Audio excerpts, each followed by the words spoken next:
Sorry, the call was sudden. I was typing in, like, give me a call once you're ready. And we're back.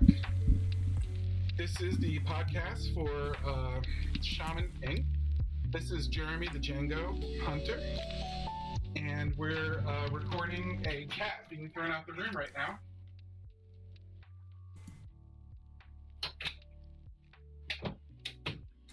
You actually threw a cat out the room.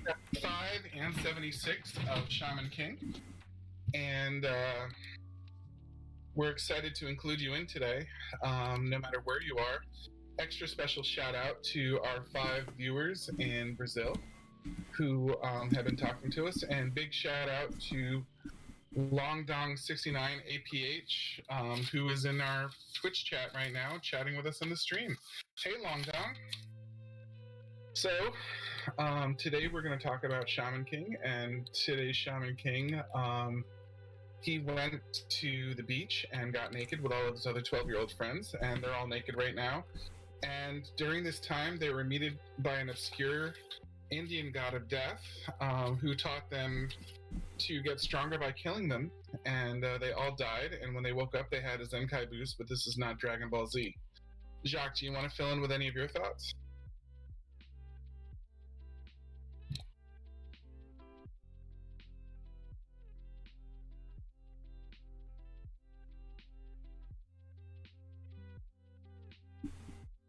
I'm sorry, I'm still reeling. I'm lost. I think I sustained enlightenment through that entire spiel, and I am very much shocked and appalled. Mostly appalled. I am actually Logan Paul right this minute. Logan appalled. Okay, we're like, I guess it's 6 minutes already in the stream. I guess we could start. All right. We're back. We never left. What was? Oh, okay. Hey, everybody, welcome to the Anime4ALL podcast, season 2 of this wonderful thing that we've created. We are literally like 30 plus episodes in on this season. I guess I want to take this time to get some house cleaning out of the way. Again, plus episodes? You mean podcast episodes or episodes of Shaman King? Podcast episodes. Because we're on, like, I mean, you gotta be clear to your audience here. We're on, like, episode 50 at the end of this one. Yeah, I know. We got 2 more episodes to review after this. Why are you making all sorts of stuff up then? Why don't you just tell the people the truth? I was in the middle of this. We have 30 plus episodes of this podcast that we've created, and like I did last time, we're probably gonna, well, I'm gonna just say this right now. I want to take a quick small break after we're done with like the final 2 episodes, just because like the summer's coming up and I got some things I want to do on my Twitch channel, at least on Mondays for the time being. But we will come back. I think 30 episodes or whatever it is we got for each season is actually a good number. I don't want to like overstay our welcome and just move on to season 3 when we'll eventually come back for Dragon Prince. I think that's coming out this year. I sure hope it is, because we both have been wondering where the heck it's been. Come on, Netflix. I know you got it in the back there somewhere. You probably got your like dungeon trolls just working on it, just whipping them. Did you just really say that? Yes, I'm calling Netflix out. On dungeon trolls? Yes. Listen, it's better than saying Korean children in the workshop. But we know that's what you meant. Nobody knows that. I just Korean children, you know. I just said dungeon trolls. I said nothing about Korean children. You just said Korean children twice. You said Korean children twice. You said Korean children twice. You just said it 3 times. You said it. Yeah, but I guess I just want to say this now. It's like, I think we're gonna, after the next 2 episodes that we review, there will be a break in between this podcast and that one. Ha ha. Covering, is it okay to hit on girls in the dungeon, right?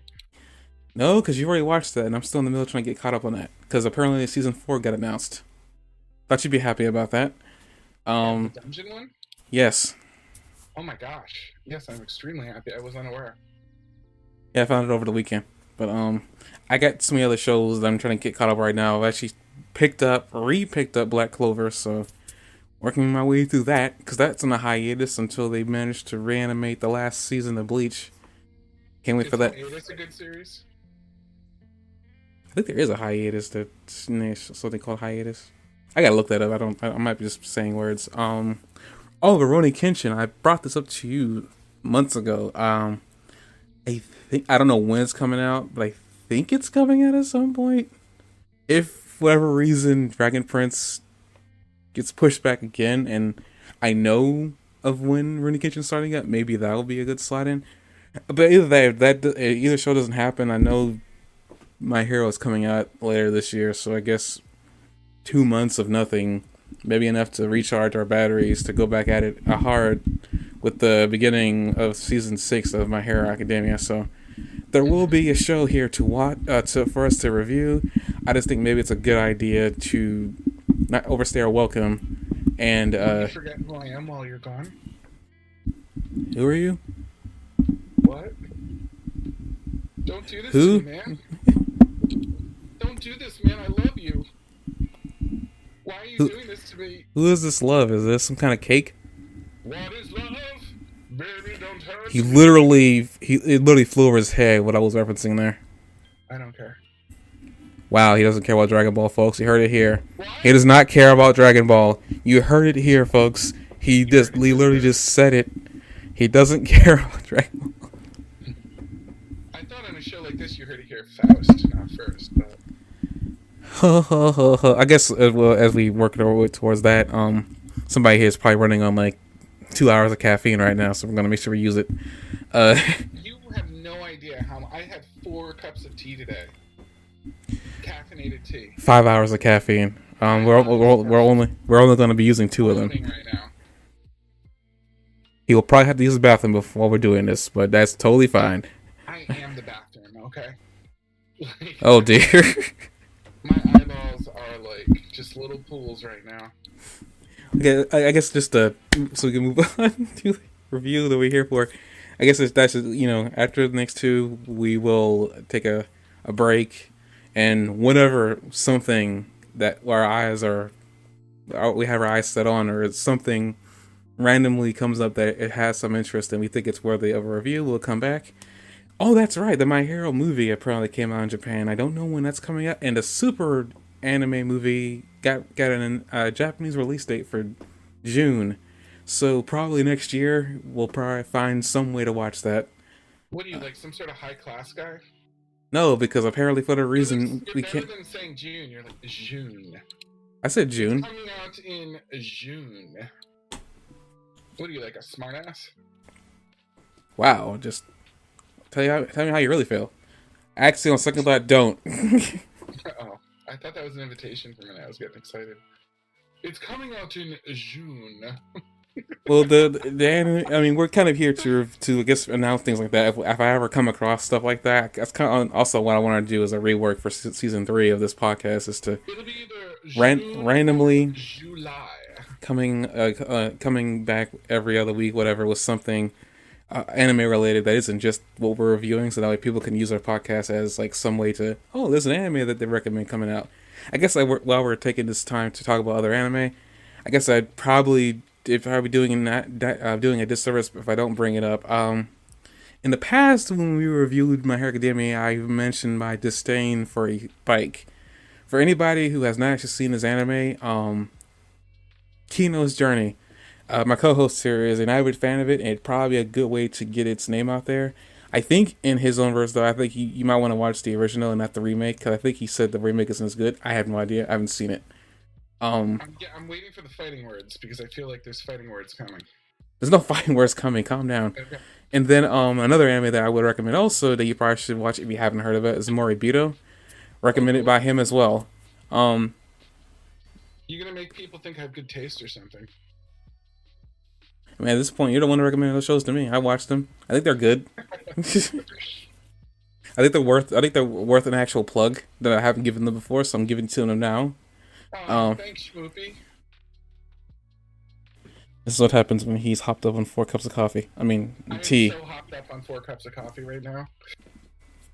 But those are the plugs for, I guess, for those shows. If you haven't watched them, go give them a review.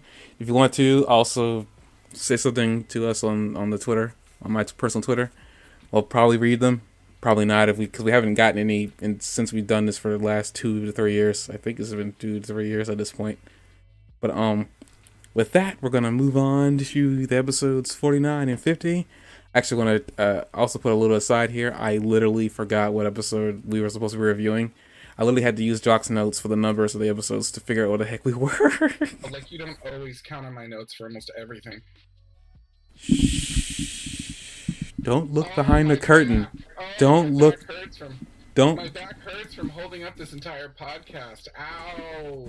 Ow, my back. What's really sad is that he's joking, but a part of that's 50% of this show is him. at least this anime in particular. 50% of these reviews have been him. If there is some way we can release these behind the scenes notes, I would actually find a way to do so. Let him live in immortality on the internet. When he is fat, dead, and gone, let the notes speak for him what his life was like. What my life was like. Oh God. Talk about living on in infamy. Let the record speak. I mean, technically speaking, we'll be living in infamy regardless. I don't know who. I guess I'm going to speak to people in the future right now. I don't know who or like where you are or what time it is, or if somehow Donald Trump has managed to clone himself and make a mass army. Why are you going to bring him up? What's the good of that? I'm trying to be funny here. I mean, because sometimes making a joke, like somehow you predict the future. I mean, we all know this because The Simpsons did it. Almost everything they predicted in their comedy came true. Even the Trump thing. It was like nightmare scenarios, and yet they came true. They're like, let's make fun of this because it will never happen. Oh man, jokes on them. They don't live in America. Yeah, it was pretty sad and scary and terrifying. But yeah, I guess with that in the future, I guess 40 years from now, oof, I don't want to think that far ahead. But hey, people from the future, if anybody ever listens to us in the future, who knows? Maybe the internet will become an obsolete existence where everybody who's on it is probably having an existential crisis leading them to their eventual suicide. Jeremy be like, that got real. That got real. Qualify it with in the future, like they listen to us now, but it will change. You know, you don't have to get all that real. Dang it, Jock. We could be like, I mean, there are people listening to us, at least from like what I can tell in our stats. I mean, we have 2 videos that have 4 plays on them at this point. We should have merch out that just like, we should have a contest, prove that you listen to us, and then like have merch for the people that can prove that they listen to us. I wouldn't be able to hold this because I don't even remember half the stuff we say. Literally, just a one-way tube. Whatever I say goes in one ear and comes out the other. What? Exactly. Okay, moving on. Episodes 49 and 50. Was not expecting that. Okay. Episodes 49 and 50. Episode 49, Good Night. Yo and his friends meet Kareem, the patch priest who took on Horo. After being exhausted by repeated fierce battles, Kareem's advice delivers unexpected gifts, quote unquote, to Yo and the gang, who decided to rest for the time being. Is it GIF or GIF? GIFTS, gifts. Dang it! What do you mean? I'm not getting the debate. That's an entire that's a dumpster fire that I don't want to be a part of. Can it be a trump card to defeat Hao? Who knows? See you next time on Shaman Ball Z. We just talked about not doing that. Yep, this is definitely caffeine. He'll probably. Yeah, I have had so much caffeine today. Did I tell you about that? No, not from the 5 times you just told me. Sorry, 6. Okay. Okay. This is a G-rated podcast. We shouldn't be talking about sex. Moving on. Did you say 6 or sex? SIX. Jeez. 6. The number 6. Jeez.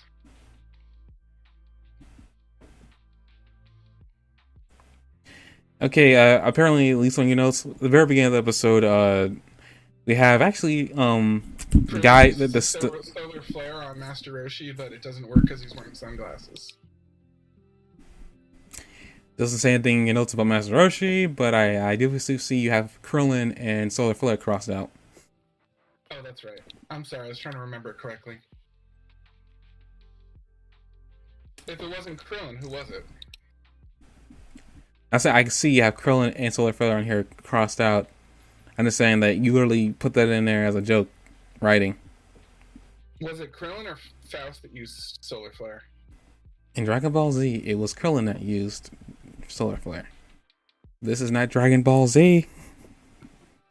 So it's Faust that used solar flare. No, it's apparently something called Ampule Hagelin. Hagelin? I don't know how to speak German. So Hagelin, I'm guessing Hagelin is German for hail, and ampule is a kind of an archaic word for a hermetically sealed, small, bulbous glass vessel that's used for hypodermic needles. So, like in the old days when they had like those when doctors' offices kind of looked like mad scientist offices, they had these needles that they would they would put the needle into the thing, and they'd pull out the hypodermic, and then they'd inject you with it, and they were like hermetically sealed so that they're airtight and just big enough for the vessels. I don't think they use them anymore. I guess I should have looked for it, but that's what an ampule is. So it's a hail of like miscellaneous hypodermic medicines. It looks like they still might use them. It looks like it's common for pharmaceuticals and chemicals that need to be protected from air. Actually, it looks like they're used all the time. And they're hermetically sealed by melting the thin top with an open flame. And you can open them by snapping off the neck. Of the needle and not the person, right? What? Of the needle and not the person, right? Both. Medicine's a dangerous practice. Not snapping off the neck of the needle, but snapping off the neck of the bottle, which actually sounds to me like a bad idea, but that's what it says they do. I feel like the last thing I want injected into my body is potentially a shard of glass, but maybe they know something we don't. I don't know.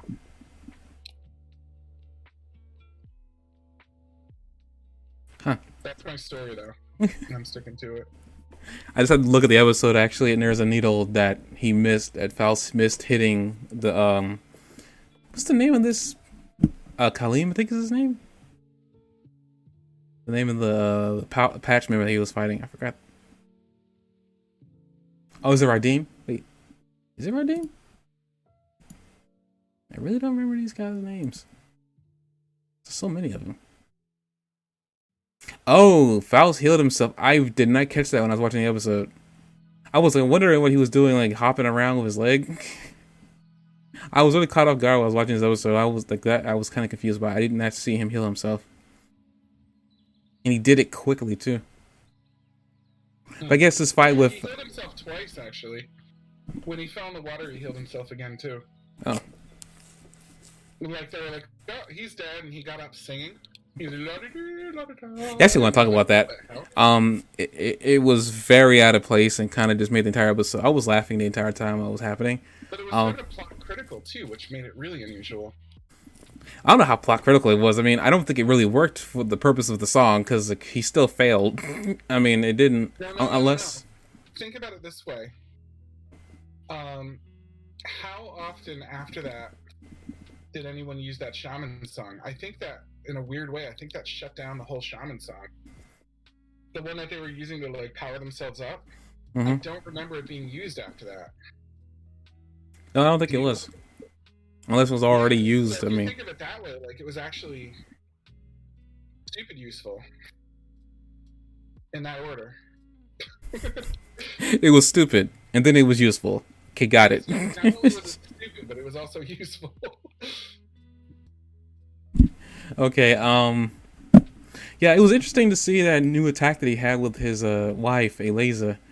And then we have him do this really weird song that kind of completely caught me off guard, and it probably the rest of the world too when it first aired. But Um, did you notice that? Because like it was almost rote, like it was almost like eye roll like level, because like you were like, okay, so we're just gonna like play this over and over again, like this. They're gonna have like their first mode and then release their shaman song, and all of a sudden like they were like fine with it. They were like, okay, like we've got. They just forget like it exists after that, and I think that what he was demonstrating is somehow his stupid like "Go to Our Spa" song like interrupted the shaman song enough where like they were just like, we're not going to use it anymore. But it's weird because like it's not like they had like some sort of network where they could tell that it was that was the case. But from that point forward, nobody uses a shaman song again. Every single one was using it. yeah, I mean, that makes sense. I guess also, Radim, like after that point, Faust is kind of a problem to deal with for a little bit, and then Radim manages to stab him to the chest, killing him promptly, and then Yell gets involved and straight up hugs him to death. This is what I got from that final attack. Because he's talking about like hugging, like I guess like defeat him with love, and then it was just the end of the fight, and he was in the water, dead. And this has been a lot of people dying, and I guess at this point in the series, it's like death means absolutely nothing. Like literally, it means nothing. I mean, we see proof of this when after Faust has been killed, we see his body is on the ground, but his spirit's still running around. Which, by the way, was the first time I've ever seen that during this entire encounter with any of these past drives. Because you think Horo and Tao Ren would have had the same exact experience, but they didn't. So I don't know if that's just like maybe because they're getting closer to the Great Spirit. Maybe just that the roles of life and death don't actually apply anymore. I wondered about that too. It just also seems like the I don't know. I was also impressed with how relevant Faust became, like remained. Do you think that Faust lent?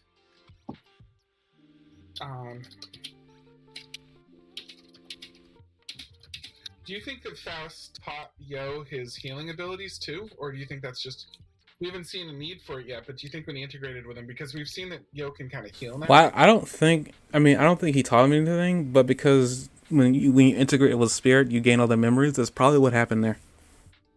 Okay. That's what I believe because they haven't seen spirit integration in a while. Actually, these recent two episodes, they've used quite a few techniques that we haven't seen in a while, which is kind of interesting. The spirit ball flame technique that allows them to merge the spirit with the weapon, and then the spirit integration, which allows the user to integrate the spirit into their body. These are two different types of attacks we learned at the very beginning of the series, and we haven't used since. Because we got this armor soul thing popping up now that was the next step up. So it's kind of interesting that they still needed to use those other shaman abilities. So explain something. So I'm sorry. Your take is that Yo did not get Faust's knowledge when they merged. No, he got the knowledge from Faust when he merged with him. I don't think Faust taught him anything. But you saw Yo heal poison later on. No, that was just straight up Faust. I don't think Faust merged with anybody. Because I saw Faust, I didn't see Yo. For Yuku if he's not alive.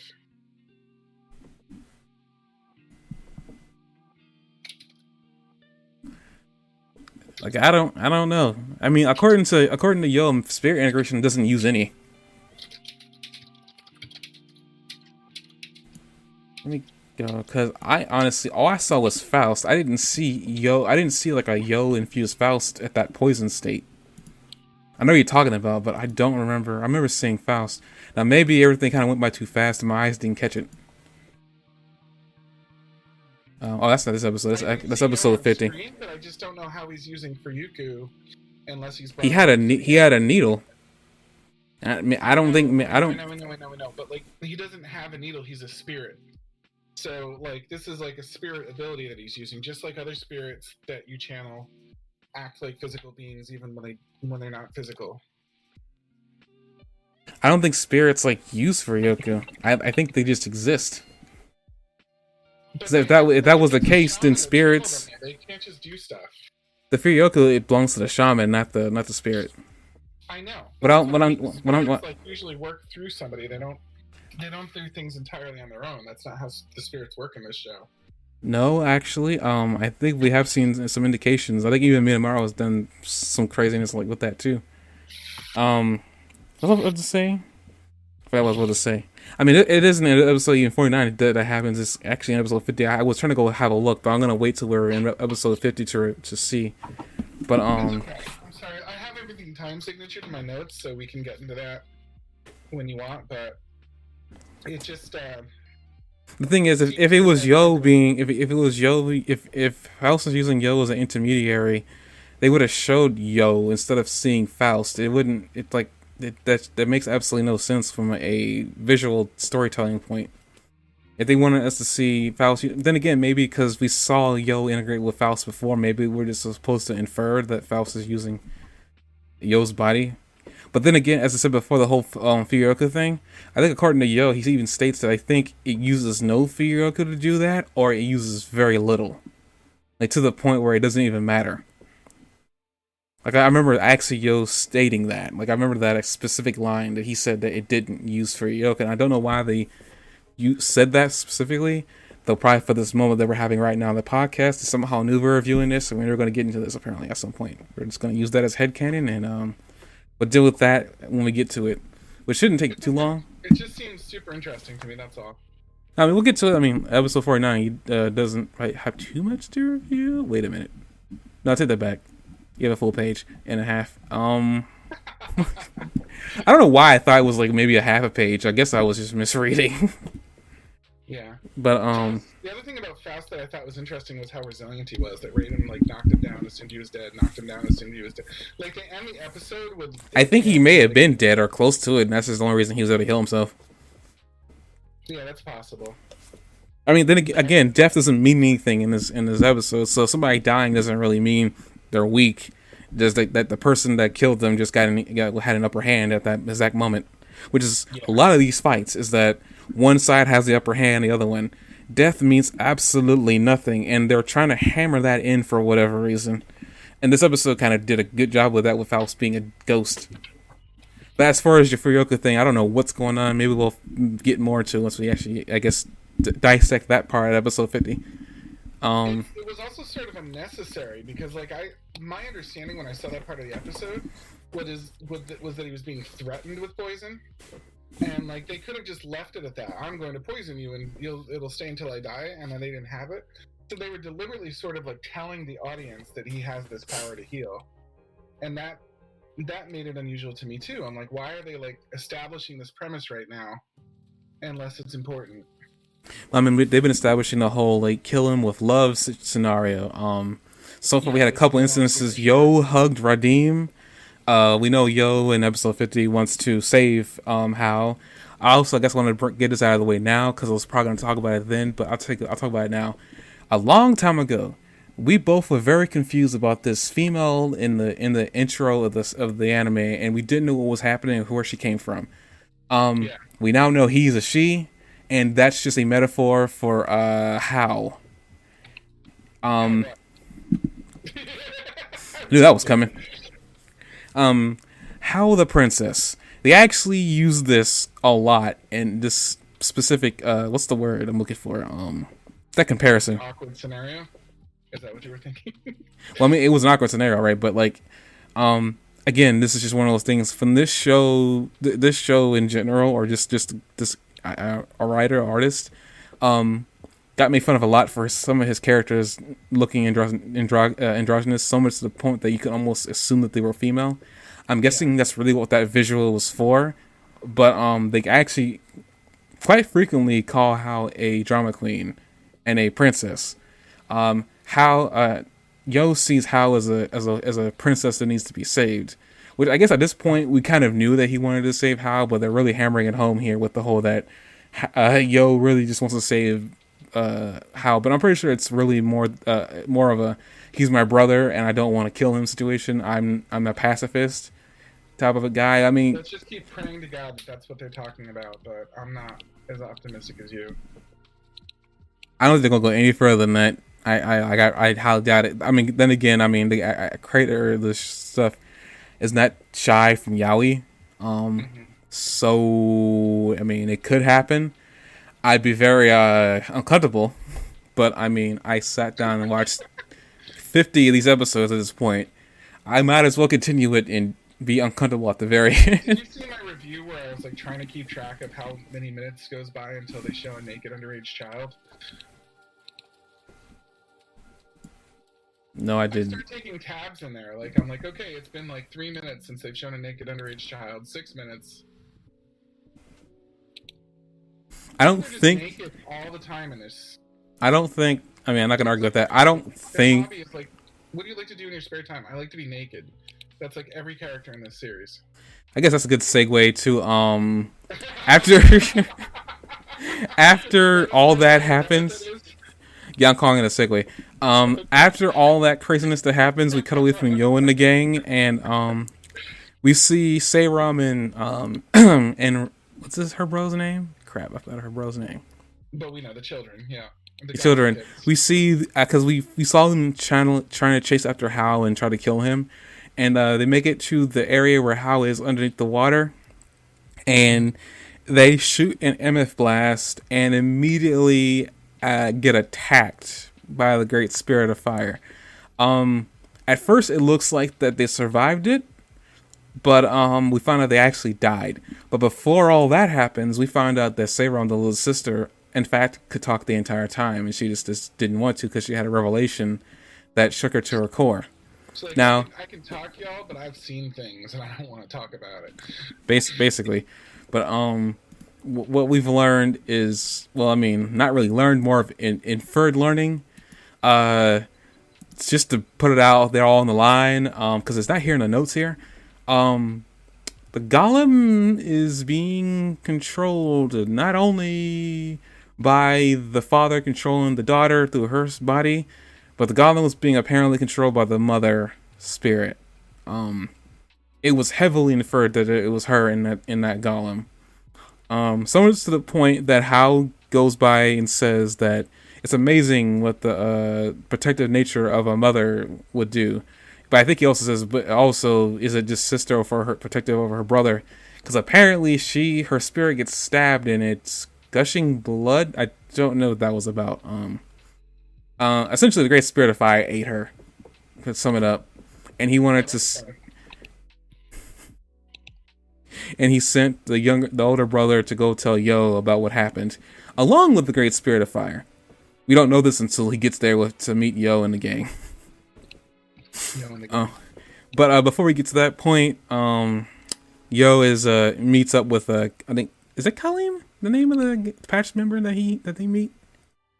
Yeah. Yeah, Kaleem, who apparently was like the guy who took care of Horo.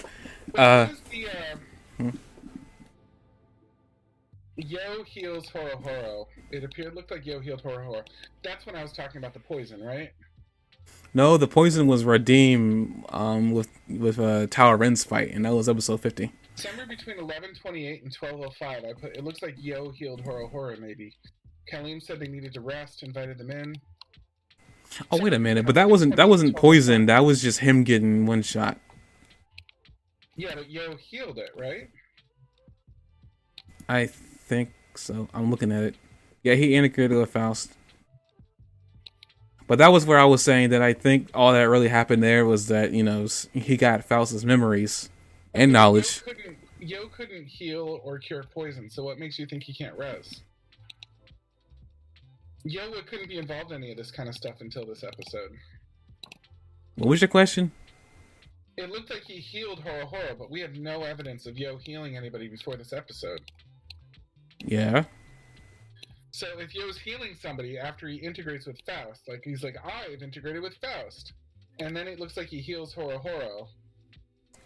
Yeah, I'm not disagreeing with you there. What my point was that Faust didn't give Yo any in the sense of Faust didn't give Yo any knowledge. I mean, really, what I saw integration as just letting the spirit take control of your body. At that point, you're no longer there. Faust was using Yo's body to do what he needed to do. Only through Yo could Faust use his abilities in the human realm. So I mean, you were correct all of that, but I was just saying that I think you made a statement that Faust gave Faust taught Yo something before he died or something like that. I was like, no, I don't think Faust taught him anything. No, I don't think he taught him deliberately, literally taught him anything. I think that Yo, in integrating with Faust, became a vessel for Faust's skills. I mean, but that wasn't really Yo anymore once Faust took over his body. But I mean, yeah, but it makes sense that like Yo can now do these things. Like we see that like when he integrates with the spirit of a samurai, for example, that now he's a good fighter. You know. Like, oh yeah, here it doesn't use up Furyoku. Yo says it right there. Soul integration does not use up Furyoku. Apparently, just by integrating, it just doesn't do anything. So I don't know. I get. That seems kind of weird. It doesn't mean he's not using somebody's skills, or like that after integration, using the abilities that integration involves, like, you know what I mean, are not helpful. But I don't think using the abilities with soul integration uses a Furyoku. I don't think the energy that they have as a shaman gets used up after soul integration. Actually, could be wrong. Let me look that up real quick. Okay.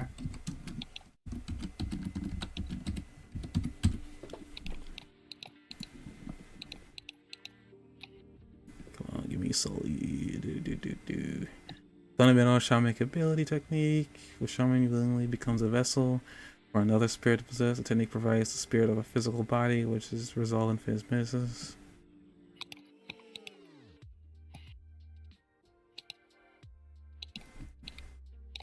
Shaman transform the spirit into a small orb and then shove the orb in their chest. Whoa. 2 souls in the body are in prosperity. Shamans overcome his weakness. Usual situation, unlike spirit possession, the process is of course voluntary.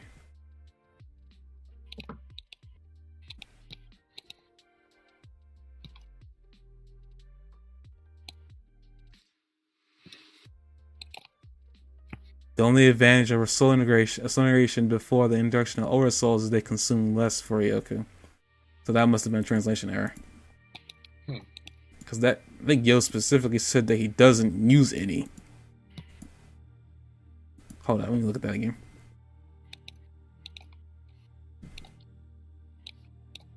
Either the wiki's wrong or the anime is wrong. I'm not sure which one it is.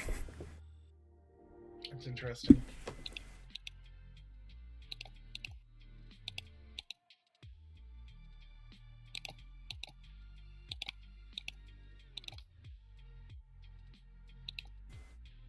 Yeah, it doesn't use up Furyoku.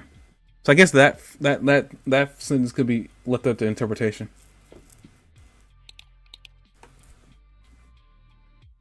Meaning I interpreted it wrong.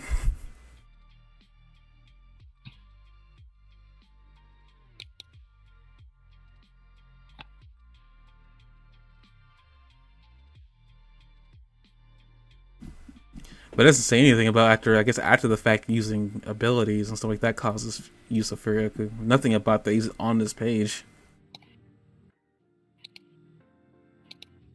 Huh. Okay. We learned something. Yeah, actually, I guess we could brag up. Kaleem, will they meet Kaleem inside the plant room? Or what room were they even in? Highlands plant. Haruho steps up. Kaleem knocks him back, kills him. Yo integrates with Faust, brings him back to life. And apparently, after Haruho was knocked out or killed, apparently he made a recommendation for them to rest up in a house that he had in the Highlands. This is probably the nicest of the Patch Tribe we've ever seen. Even though he still wants to, fight them. Again, we're seeing very weird behaviors from the Patch Tribe, even though they're supposed to protect the Shaman King. I guess in theory they are still protecting him, but you think that you wouldn't let your enemy rest in your house. Yeah. I guess speaking of the house, we saw some funny, slice of life moments in there. Like as they're talking, you see just Kaleem tracing around the house. Even made a bed for them. Apparently horror goes. That's another sign that like the shamans are like low key on their side. I think they're like, nothing personal, but we're gonna have your back. I mean, horror brings to the point like, why are we letting the enemy like I guess shelter us and feed us and whatnot? And it's like I think Yo asked, like, is that how you really feel? Horror just goes out the. That was Tao Ren who asked him that, which I guess is another really interesting character growth for Tao Ren. But causes Horror to go out to Kali, who was sitting in front of the fireplace, and he says like, we got to settle this. But not by fighting, and we cut to him smiling, and we cut away from that, and apparently somebody from the Gunhara team has lost his arm and then his life. We found out they're actually trying to get the spirits for the 5 warriors in from Hell. So they're working on getting the spirit of Earth.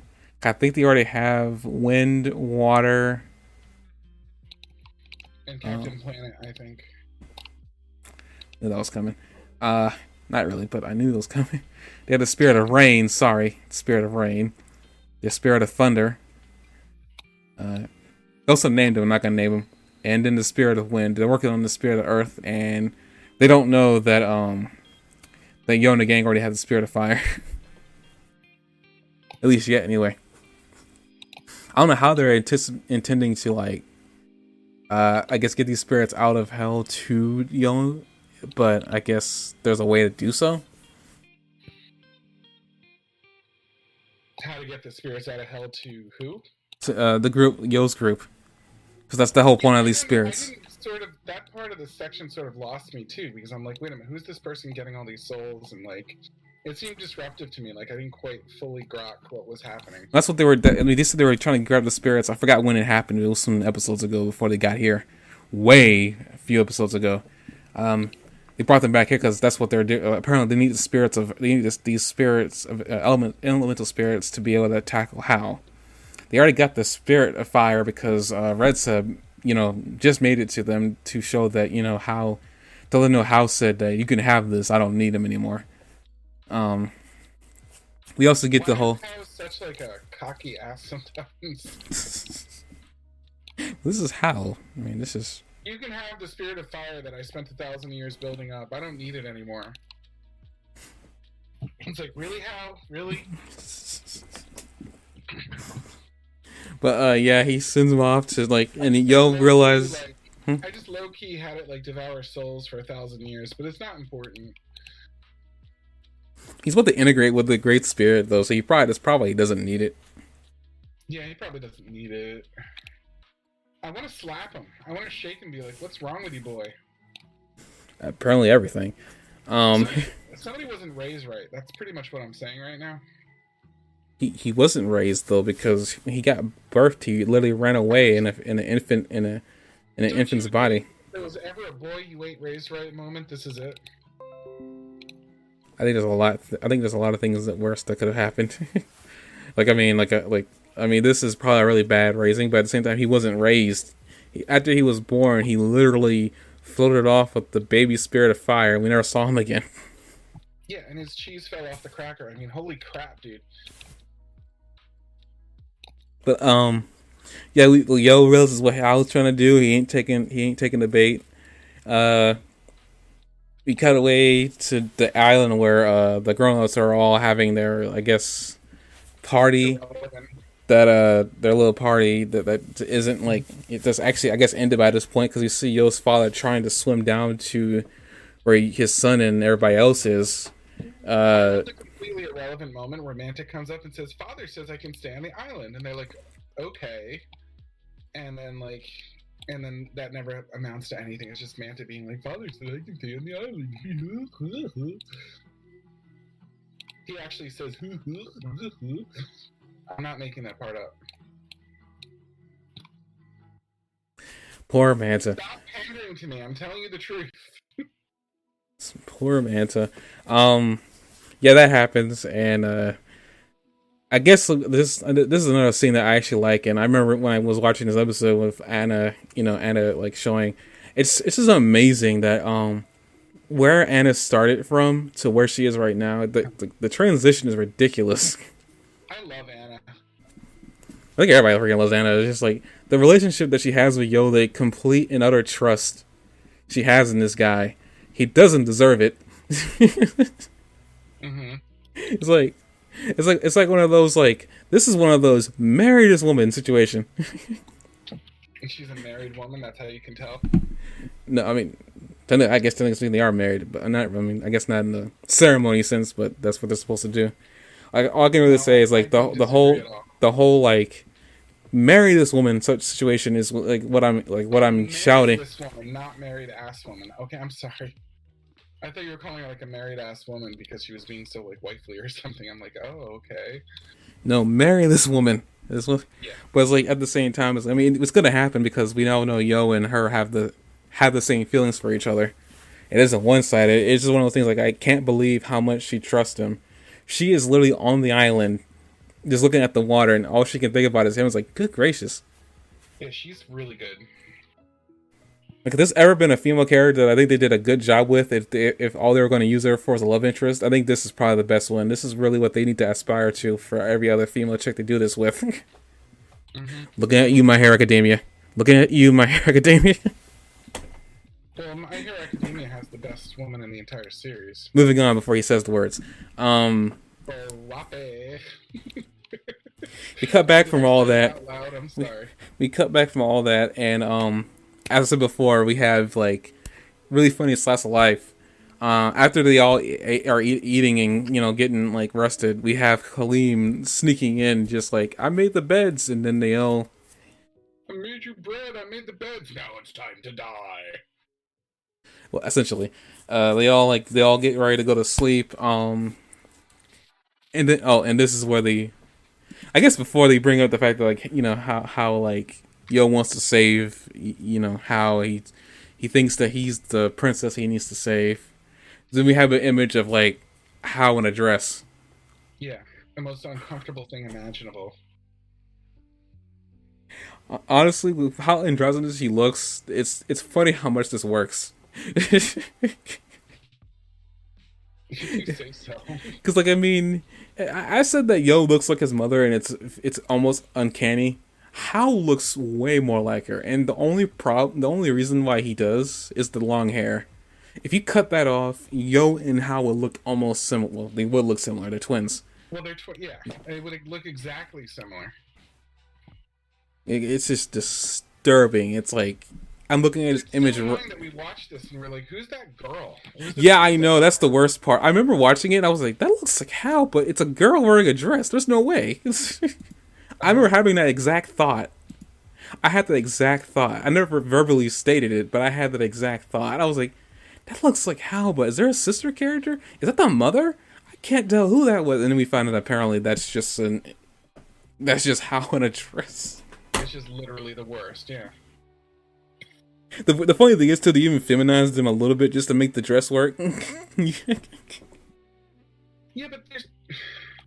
I know. We're going to talk about the fact that they're ambiguously sisters, and yet, like, brother and sister, and yet they're ambiguously, like, a lover relationship, and... No, they're not. They never... Where did that come from? What? I mean, the fact that he's the valiant prince trying to save her. And, well, I mean, they're just... I mean, that's what I'm saying. Girl, like, the whole princess. What she looks like in Yo's eyes, and he's the prince and she's the princess, and like he's gonna come save her, and like, oh my god, and then like you're like, all right, this is like. I mean, I never got the whole like. I think they were treading the line with the whole love thing. I think they're really just treading. It's like this. It's the whole like familial bond, which by the way, Yo should not have with Hal because they didn't grow up together. So it's very, very, very familiar bond. I mean, like I said before, like I know the creator is into yaoi. Especially as much as these guys stay naked. I mean, like, how often is he like, well, better take a bath? Like somebody, or like, better take all my clothes off because it's time for bed, and that's what people do when they go to bed. They take all their clothes off. Speaking of How in the dress, that was the end of the episode, episode 49. You just had to do that, didn't you? Yes, I had to take you off the trail because you were going down it and you were not stopping. I was gaining momentum. Yeah, I could tell. I need to stop you from gaining momentum. But What? Man, let me just check my notes here before we do that. You have to. There was a couple really good, interesting lines here. You have to die to become Shaman King was interesting to me. Except that people die all the time in this series, so I didn't know what the significance of that was.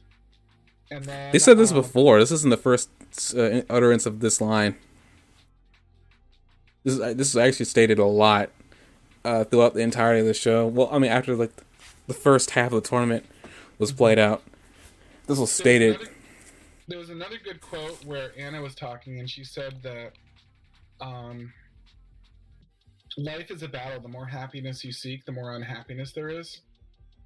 And I kind of agree with that. Like, in my life, for example, like my personal business is big enough where I could make it a company if I wanted to.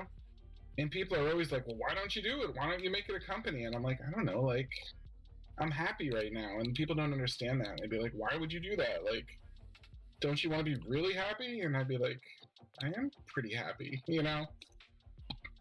I don't know if I need to be more happy. And, like, people just don't get it. And they're just like, you need to, like, maximize on your happiness, you know? Like, you need to maximize on your happiness by, like, monetizing your life, you know, or something like that. And I'm just like, no, I'm like, good, dude. I don't need to make more money. Like, I make enough money and I'm happy enough. And I know I could probably ramp this up and try to found a company or something, but I don't think every single thing in your life needs to be about making as much money as you possibly can. I think sometimes it's okay to just be happy. And like Anna's thing there about like life is a battle, and like the more happiness, like the more happiness you get, like, you know, like that just resonated with me. I was like, yeah, that's how I feel about it. Like, I think that like working as hard as you can for every little scrap of happiness is overrated. So, You know, I'm reading your notes as you're talking because I was listening. I was trying to figure out like where are these extra notes. This is, they got the prologue and that see. Oh, so that's the part of the fight that I missed because I actually watched this episode after the credits usually roll. I usually move on to the next one. Not every anime does this where there's like this extra stuff after the freaking credits. It's like, how are you supposed to know this? I always watch all the way to the end now. Ever since Marvel, I've been trained to like watch post-credit scenes. But not every anime does this, and that's the thing. It's like, I guess only in important situation, and then you bring up. I remember because I was so confused. Like, wait, so we're in the middle of the fight now? Okay, this is what we're doing it now. Yeah. I literally did not know. Okay, so that explains everything. I now have the full clarity, the context of the fight. Because the post-roll credits, we have the fight with Kalim and Ahura, or Usui Horiku, who we actually finally get an explanation towards that name. I guess we can move on actually to the episode 50 now, because I guess it's like. Sorry, that was just the last piece I wanted to hit on. Was just that like she had that really good quote, and it just really struck with me that like. No, it's no problem. I guess before we move on from this episode, because we'll never talk about this again, unless they bring it back up again. Which is this is a Shaman Gang, they're probably gonna bring it back up again. But I find it interesting that they use the words when they're talking about Princess How, that they use the words like, you know, she's been possessed by this demon of obsession. And it's like, when you really think about it, How is very obsessed with trying to like kill all humanity, and we don't really know the reasoning behind that other than something happened to him when he was alive, and he's been reincarnating himself over and over again in an attempt to get his ultimate goal. Which you bring up an interesting point. Why give up the dang demon, the dang spirit that you've been like feeding over the course of 1,000 years, just because you don't need him anymore? There is definitely something going on, and I still don't understand it. It's very concerning. I can't understand if it's pure arrogance or not. It doesn't feel like pure arrogance, but what else would it be? I don't know. Maybe at this point, as you said before, it's something I was never okay with. Was that maybe Yo is changing How, because like there's been various instances of How being around Yo, and as you said before, just being around Yo makes you a better person. Maybe for whatever reason, it's having the exact undesired effect on How, where it's like maybe How is like coming to, like he's been in this drunken stupor all these years, and he unfortunately, when he got reincarnated this last time, had the undesired effect of being split into two. Yo being his other half, if we take that literally. So So maybe it's one of those things like maybe this is the good like part of like how that got separated, but still a tiny piece of this is gonna sound so wrong. There's a tiny piece of Yo still in Hal. Oh my god! Why would you even say that? I had to say it after I was on a roll and I just dang it. But I guess before we move on to I guess one last thing I want to say about this too is the fact that I remember when Yo first told everybody that Hal was his older brother. I remember like how Tao Ren saying something that was very weird, and I kind of brushed it off because nothing really came of it. But I'm actually kind of curious. Now we've been talking about the whole splitting of Hal's abilities into two people. Tao Ren says something very weird. He says that Yo is missing something. Like he's missing emotions or something like that. He's missing like normal emotions that a normal person would have. And I'm actually kind of curious. It's like I wonder if that means anything. Like where like maybe Yo's calmness isn't like normal. It's a symptom of something else. Like what if we were to take literally that maybe Hal and Yo are two people. The whole yin and yang thing. I get the feeling very strongly that they're seen as one person for most intents and purposes. Call me crazy. I don't know. I just I was thinking about them when Ren said that, and I thought it was so odd. And I mean, it never came back. But we got 2 more episodes left, and one of them is going to be a fight with Hal. It's obviously going to be episode 52, unless for whatever reason you skip over episode you can skip over, and the fight happens in episode 51. It seems kind of weird because Hal brings up that that Yo's my other half. We're gonna be together again or something like that. But there's specific wording that he keeps on calling Yo his other half, and it's like you can take that as a homosexual thing, or you can take that maybe in a literal sense, maybe something. It doesn't strike me as homosexual. It just strikes me as some people probably would, but what they're meant to be or something. I mean, I guess what I was saying maybe something happened when he got reincarnated that last time. I don't think there was supposed to be two. Something happened, and he was born as twins. And maybe he initially thought he didn't need Yo when he left off, but maybe he realized as he was getting older that maybe he needed Yo for some reason. Because he keeps on telling that Yo, you will become part of me again. I was like, huh, that's oddly creepy. That's oddly creepy. But I guess that's just something I want to have floating out in the ether as we reach these final episodes. Mm-hmm. Okay, episode 50. The Falling Dameco. We finally get an explanation towards Hora and the his unexplained backstory that we get this entire episode. After a rest in the Highland plant for a while, Yo team challenges Kareem again in the midst of the resumption of the mortal struggle. The darkness that Hora hid to everyone is finally revealed in front of Yo and his friends who go through the remaining plants. Okay, I think we're just going to talk about this all free will here, and we can stop and talk about certain things as we come across them. I find it interesting that I guess I should have saw this, because usually when it comes to any character that's edgy, there's always a girl involved. But I guess because I don't want to use the word dichotomy.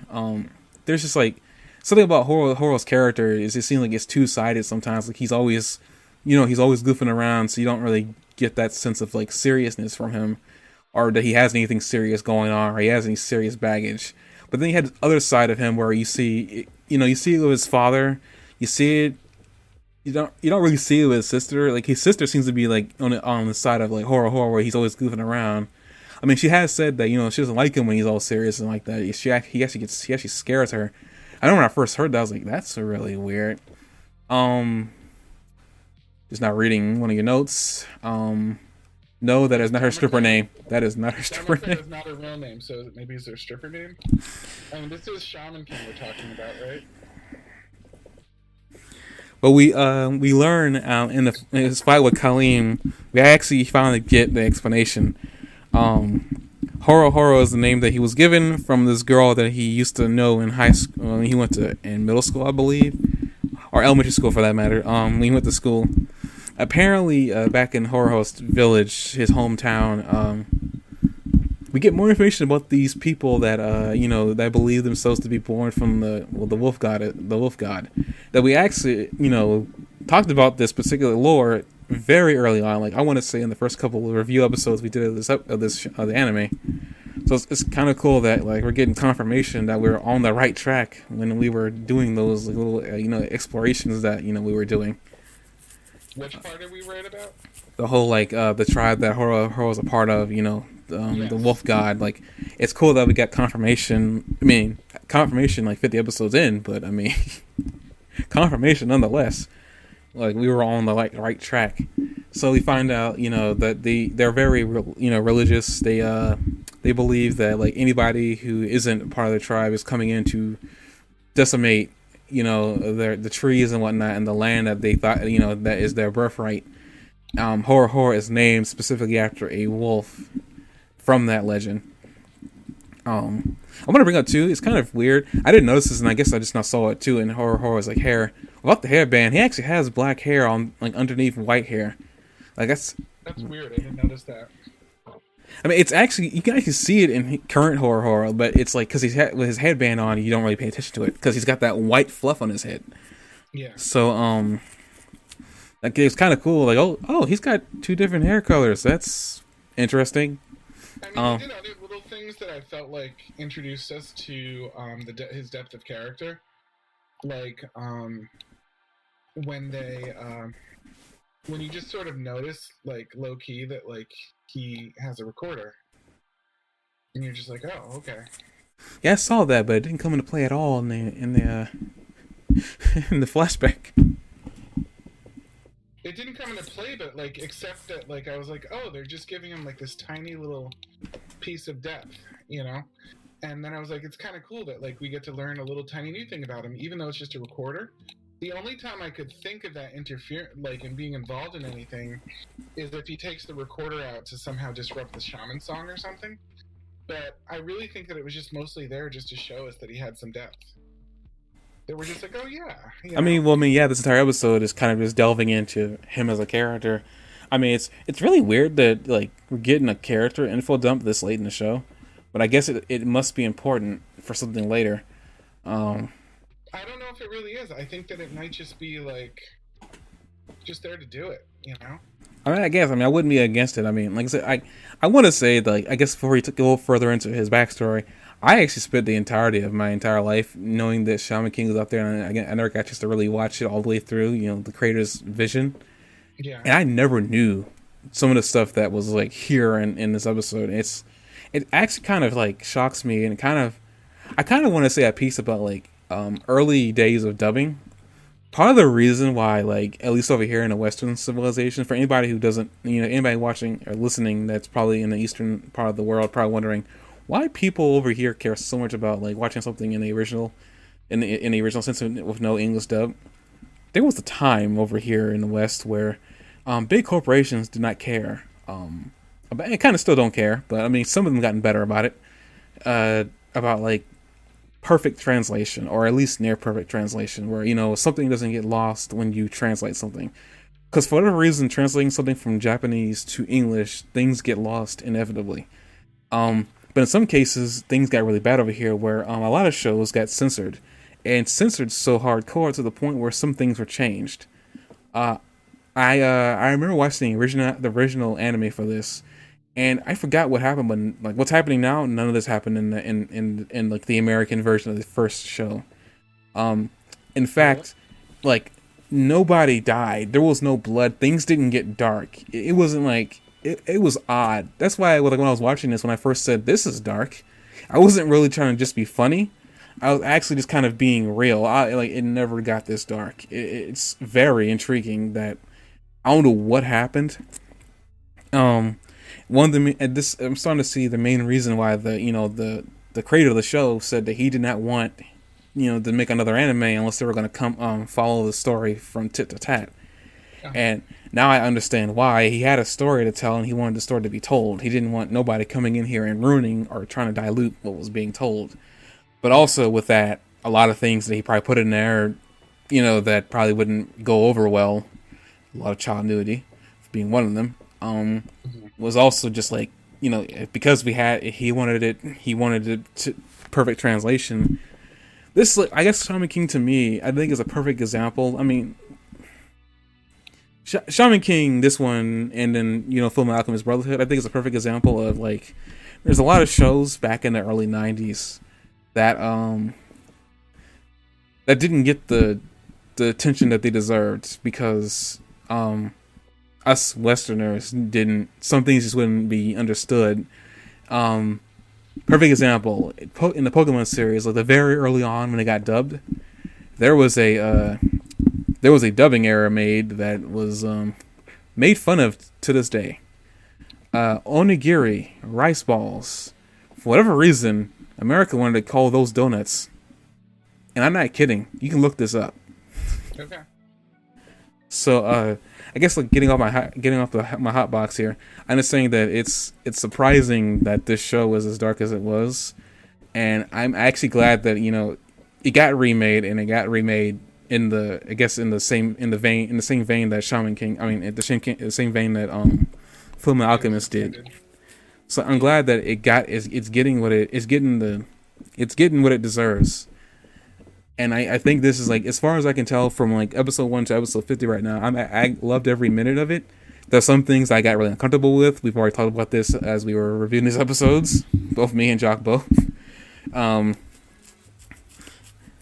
I gotta say, like, up to this point, I'm actually surprised at how dark the show got, because it started off very happy-go-lucky. Like, I am like, you wouldn't believe, like, if you talk to somebody on the street about this show and they say, what was the show like? And it was like, it's really dark. It was like, really? Because I didn't see that much dark going on in the first episode. It was like, yeah, things don't get dark until you get to the second half of the shaman fight.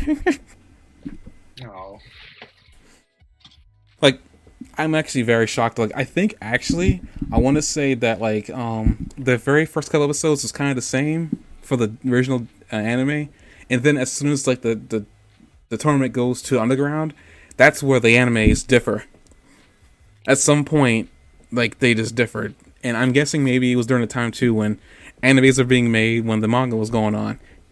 Unfortunately, the comic wasn't able to get caught up, so they had to be able to make money on the show, they had to, like, make their own thing and ruin the show. So, It's incredibly disappointing, all things considered.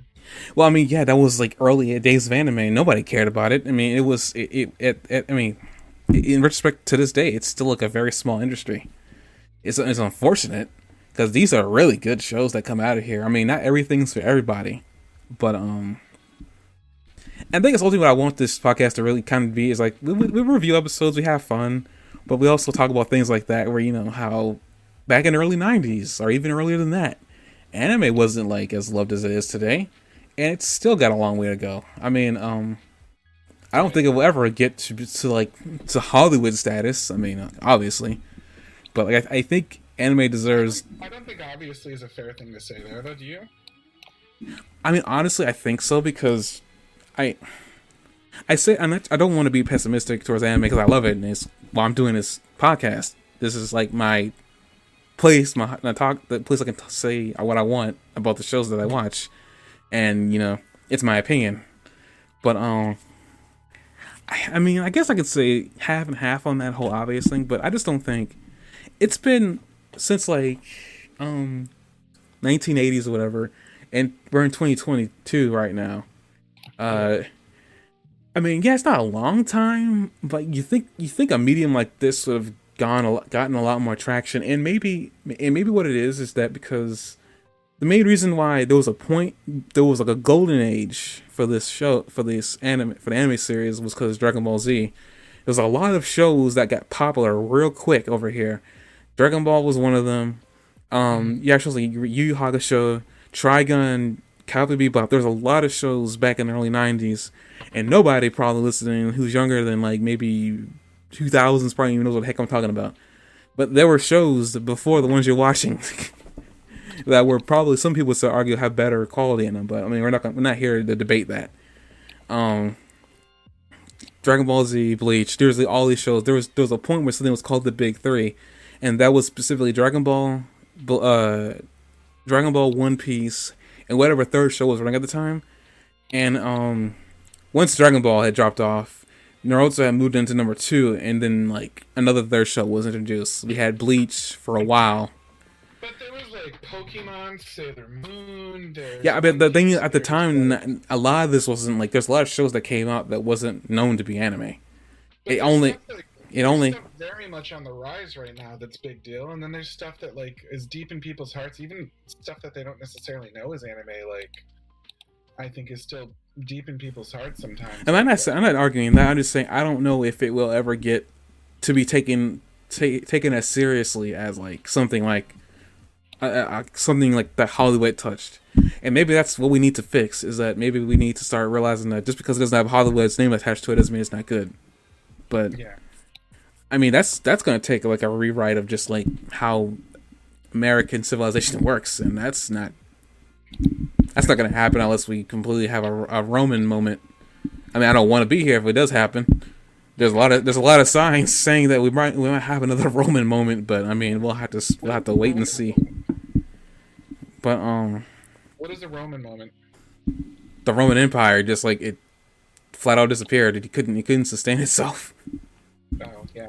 I think we might have a situation where we just can't sustain ourselves, because I'm hearing a lot recently that democracy can't exactly last forever as much as you want it to. We're kind of seeing that now. We're just like people are like interpreting. I'm not even getting into that, but I guess what I'm saying is like I don't know. Like I mean, I don't want to be pessimistic about this meeting because I do like this meeting a lot, and I guess because I like it so much, that's why I'm kind of trying to be as real as possible. There was a point where I thought when Dragon Ball Z ended, like the movement that was behind it was gonna like slow down, and in some ways it did, some ways it didn't. Unfortunately, a lot of the good shows that stay in Japan because of some reason or another will never come over here because of like just random differences. Granted, due to this show, I honestly feel like some shows that I watched in high school could really do with like a chance over here. Because there was a point where I thought like a show with a gun in it in anime wouldn't make it over here because like, guns and rule like regulation. But oh well. I don't know. I think you're underestimating how powerful some of the other animes are. Like Pokemon. Let's just take Pokemon as an example. Like Pokemon was like, it's popular more than just because it's an anime. It's also a video game. It's like a community. It's like you're not just buying like an anime with it. Like you're ascribing to a whole like culture and way of life that like is contingent on like the anime, like enjoying the anime. So when you think of somebody like really into Pokemon, you're not necessarily just saying like, oh, they're really into Pokemon. You're also saying that like they've got this whole culture that they've become part of, like video games and collectibles and card games and everything else, and it means something deep and like settled in their childhood to them to be involved in it. And I think that's like maybe like part of what you're missing about that. Like it's not just an anime, and Dragon Ball is not just an anime, because let's face it, Dragon Ball is kind of a dumb show. Like there's a lot of things about Dragon Ball that are really dumb. Pervy old man and like no, I get all that. There's a lot of moments when you watch Dragon Ball when you're like, dude, I don't care what Yajirobe thinks right now, like at all, but you still watch it because it's, you know what I mean, like these are characters that like you become invested in sort of a Stockholm syndrome way, even, like you're just like, I've been watched 800 episodes, like I want to see this through at this point. But like I don't know, I think that's part of it, is that like it's more than just an anime. So like when you say does anime have like legs and Hollywood stuff like that, I think you're forgetting that like there's a whole like, if they don't have legs in Hollywood, it's because they would riot. If they'd be like riots if people screwed it up. Like that would be my first concern as a Hollywood like person. I'd be like, dude, what happens if you don't do it perfectly? No, I don't want. I guess maybe I should explain. I get the whole culture. I'm a part of it, dude. I literally have played almost every Pokemon game in existence. Yeah, I've and literally started playing. I'm a when you're part of like talking, the. you're like, you I'm get a lot of backlash for this. You'll say like so many times when we're talking about like an anime or something. You're like almost afraid to say this because I'm afraid to get the like hear all the backlash that I'm gonna get for going there. But like, and then you'll say what you had your opinion was. But like, it's almost always centered around like the fact that the community is strong, you know, and that you're like, no, wow, like there's consequences to dissing the community. I get all that, and I fully stand by those statements. But what I guess like I don't. Best way to put this is that Hollywood has a pull. I I don't know if like and maybe if maybe it's there and I just haven't seen it yet because like I've been so like dissociated with it all, and like I know that when I was growing up this stuff that I was watching wasn't that cool. It's funny that like I see a lot of like younger kids nowadays, and I see a lot of stuff like there are people walking around with anime shirts on and just like playing games out in the public. Like it's become a lot more like socially acceptable nowadays, and maybe I'm just more. Like it's more socially acceptable in general. Like I mean, like I guess a part of me is like, you're like we don't talk about Bruno. Like somebody agrees with you. Yeah, we don't freaking talk about Bruno.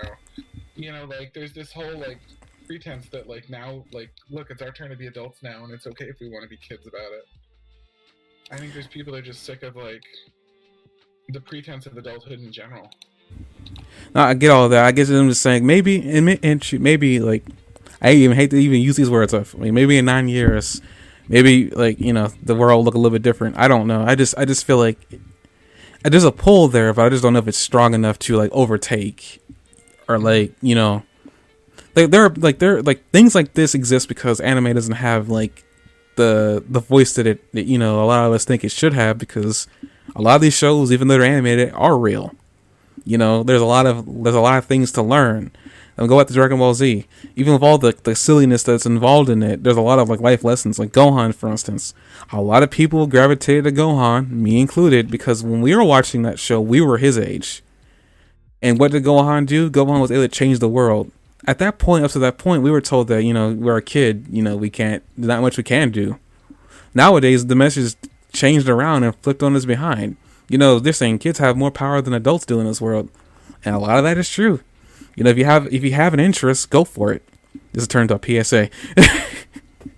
Well, also, like, if you don't mind my saying, like, American stuff is crap now. I mean, some of it. I mean, there's a lot more of it, but like, there's some things I actually enjoy. Maybe for just because I like watching. But other than maybe DC, like, what's the best American anything? well, I mean, House, the TV show, like some of the sitcoms. I mean, a lot of people like to argue that sitcoms aren't good, but it's like, yeah, I don't care. As far as animation goes, like, what's the best American anything as far as animation goes? Well, there was a point when Cartoon Network's cartoons were actually really decent. I mean, I actually have a lot of like, I have a soft spot for a lot of like. Is Shaolin Showdown American? No, I don't think it is. Like, I don't know. I think that's kind of what I'm getting at, though. Like, that there's that pretense that like. Shoot, maybe an anime has a chance. For something good, you know what I mean? Like, there's a lot of stuff out there that's not really that good. Maybe there is a chance. I had no idea.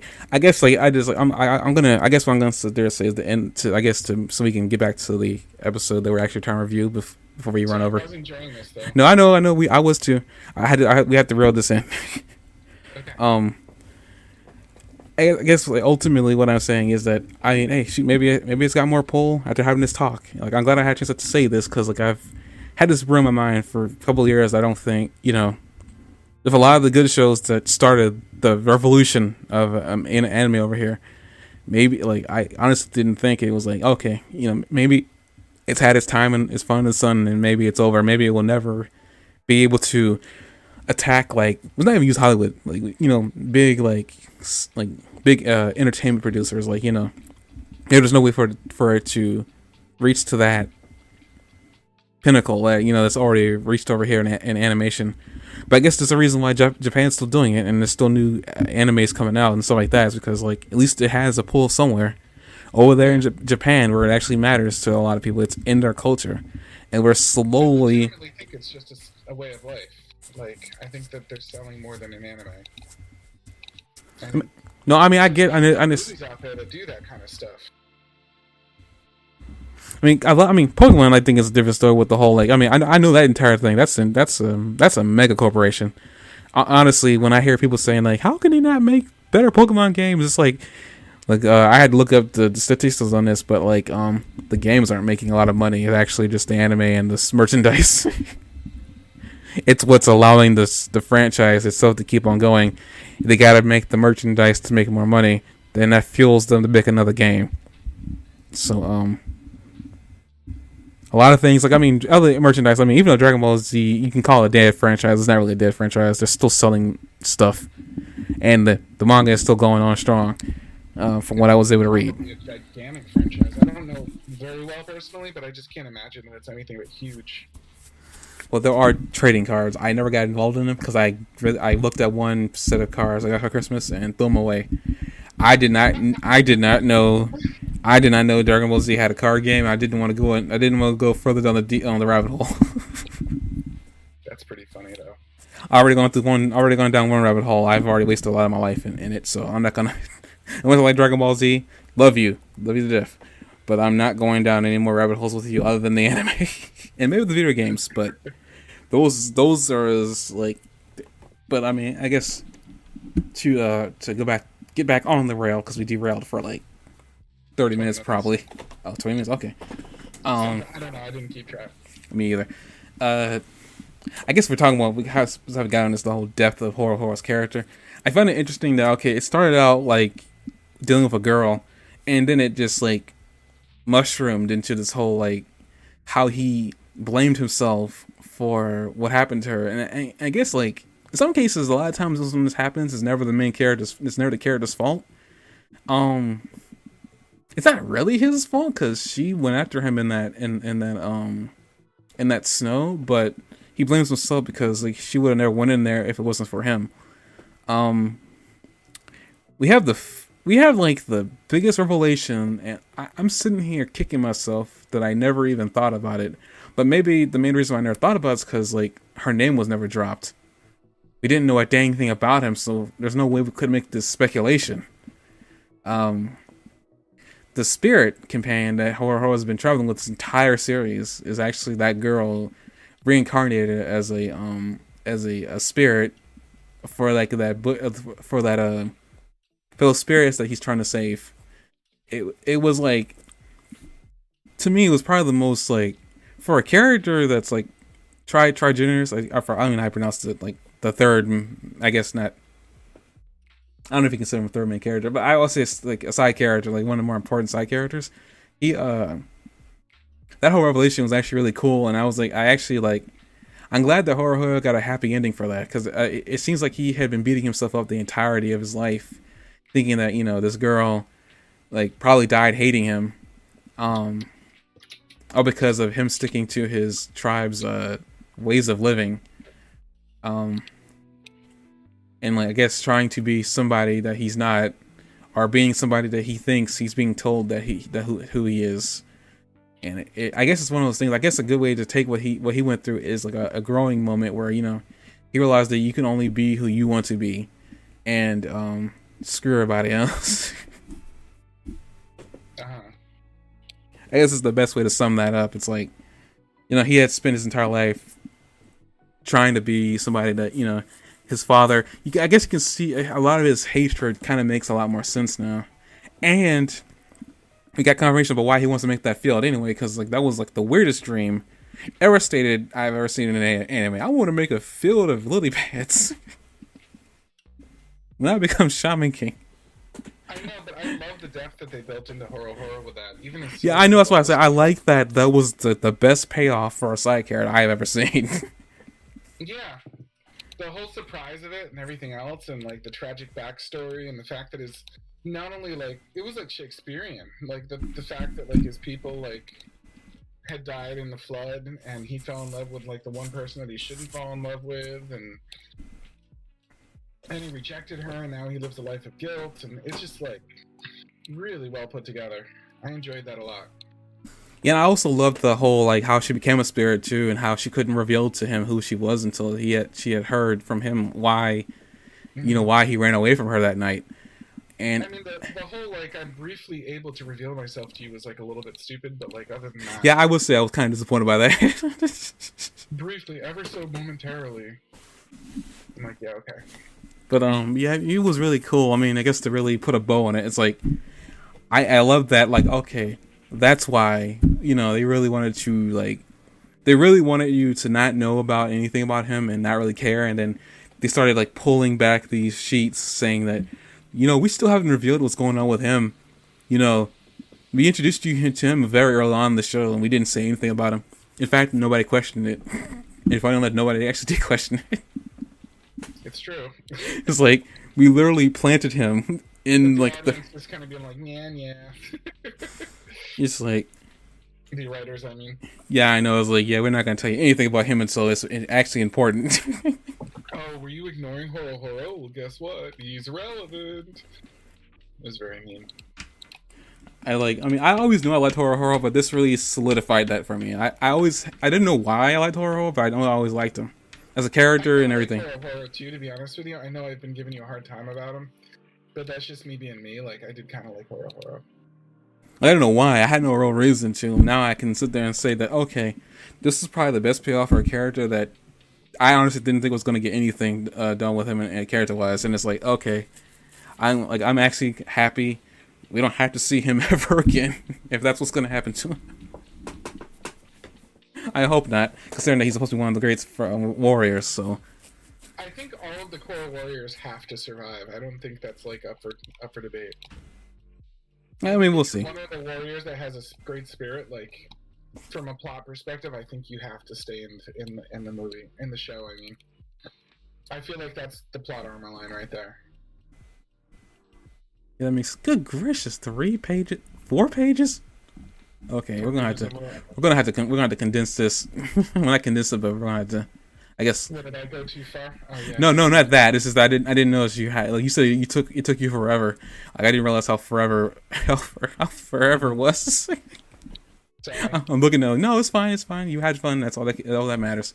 Can we just point out at 8:12 Ryu is like, "Whoa, you had a hot girlfriend." Well, I mean, I was gonna. Full-ass grown man. I was gonna just. She must have been like 12 when she died. I was just gonna like, I guess. I'm pretty sure what it is. The Ryu isn't old. He just looks old. How old is Ryu? Come on, Ryu's got to be like 30. No, I'm pretty sure what really that is, and I hate to even say this because it's something I haven't seen anime do in a while. Sometimes a character would be not that much younger than he looks, but like I mean, he's younger. Like he looks younger than he actually is. It's like I'm not old. I'm actually blah blah blah. There was a character in Hunter x Hunter that was like that. He looked like he should have been in his 20s, but he was actually 18. Okay. And I believe you and everything, but like he doesn't look like he should be 18.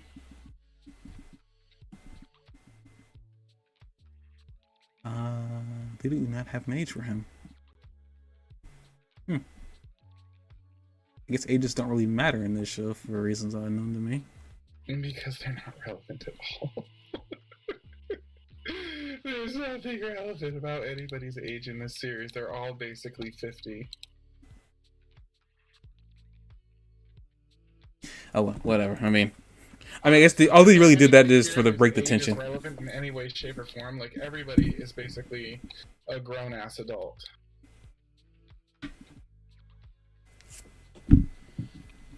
And we can start with these are preteens, but we're just gonna move on from that. I get they did that whole thing with Rio to. I kind of just moved on from it after it happened. I was like, well, they're doing this again. I just moved on from it. Did you figure it out? No, I don't know because they didn't give an age for him. Because they're not allowed to because it's illegal. Okay, so that being said, they go to the next biome. It's a forest biome with Renom, I guess, and a chameleon spirit, and he's like the weakest, lamest enemy so far. As far as I can tell, there's nothing redeeming about him. He's just weak and lame. What do you think? Oh, the chameleon spirit? Oh, He gets his ass kicked. Well, that's only because I mean I think doesn't Last Source say something that if it wasn't for Opakacho, they probably have some trouble. Yes, because he's tricky, not because he's like worthwhile in any specific way. I don't know. I mean, I feel like I mean, because he couldn't do anything, we don't really know. He gets one shot. They're like, aha, I'm hiding, and they're like, aha, we see you. And this little kid with 800 for Yuku just comes over and one shots you. He had 800 for Yuku. 800. That's nothing. Do you know how much for Yuku the next weakest guy has?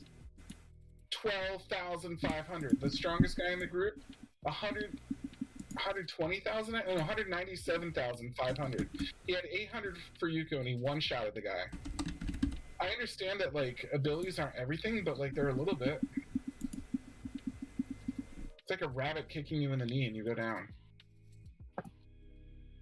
It wasn't even that much of a surprise attack. He talked to him before he hit him. He's like, "You woke me up," and the guy's like, "Ah!" And he flies into a wall, and then it's all over, folks. Am I being too comedic about this? No, I mean, what I guess that guy, he's supposed to be Chocolove's overseer. Okay. And that gives him like a magic power over. I get that, like for some reason, then that makes it your fate to like be up against that guy, but at the same time. No, I guess what I'm saying is like it's kind of weird considering that Chocolove's like I guess the strongest Fioroku wise amongst the group, and that guy got one shot. I guess this was basically what I was trying to say.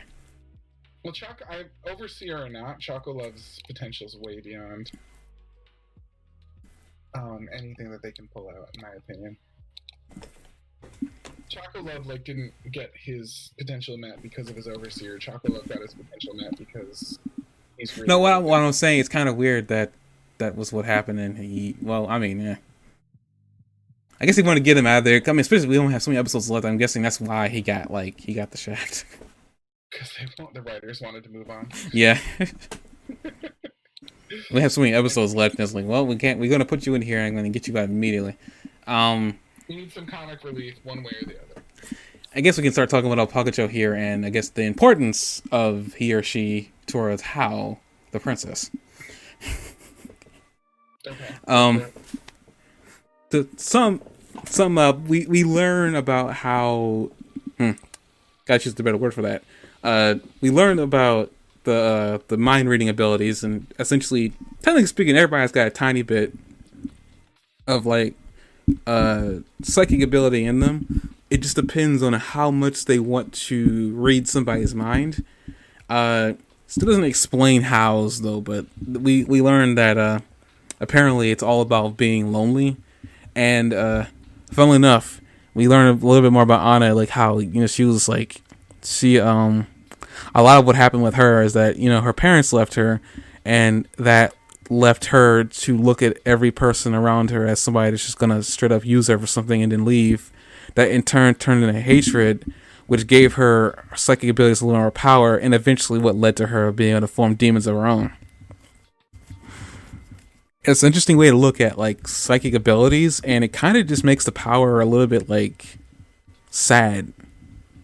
Like I guess in this world, like if you see someone with psychic abilities, you just kind of like you feel bad for them.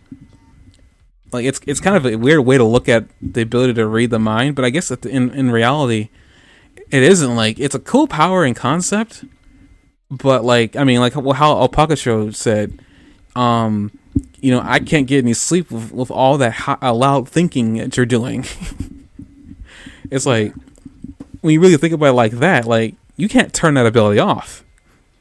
It's just on, and like when you're near somebody, it's just on. You can't stop it. It makes it really sad, doesn't it? Like when you really think about it, like I mean, you always think about my ring is cool because you can read someone's mind, and like it's still cool. I mean, don't get me wrong, the power is still cool in concept, but I guess when you really think about like the downsides, which is like one big downside, but it's still a downside nonetheless based on the way the show's portraying psychics. You can read people's minds and essentially get a good glimpse into what they're really like, And I guess in reality, that's a bad thing because part of why people like put on a facade for sometimes is just they don't want. Sometimes being your true genuine self sometimes can lead to really bad situations and just people not really liking you. Yeah. In a really messed up way. It's like I was watching this show where they kind of brought that whole concept to you about like this is why people lie. And like when you couldn't lie, just the whole world just spun out of control. I was like, that's funny actually. But I thought it was kind of interesting how they kind of turned psychic abilities into like if you have the ability to read minds, that means you had a really sad upbringing, or you just like you're lonely. It's a really weird way to put like for how to put it, and apparently I think from the way at least Yo explained how explained it was I don't think that kid's a kid. I think it's a spirit. I could be wrong, but because he said it reminded him of a friend he had back 1,000 years ago. Mm-hmm. I couldn't really interpret that. I'm not sure how to interpret it, but it sounded like, that's basically. It sounded like he reminded him of the spirit, but not necessarily. Yeah, that's why I was trying to piece together. I don't know if he was a spirit or not, based on the way he sounded, but I mean. I felt pretty confident he wasn't a spirit. I'm pretty confident he just reminded him of someone that like meant a lot to him once. Okay, we'll go with that. I mean, until it's already stated. You know what's funny is Heian. He's named after Heian. Mm-hmm. I'm sorry, he's named after a Heian name, but Heian means peace in Japanese, which I thought was super interesting. That explains why he said Heian, huh? I was wondering why he said that. A peaceful name, yeah. Well, it also references an era from 794 to 1185 in Japan.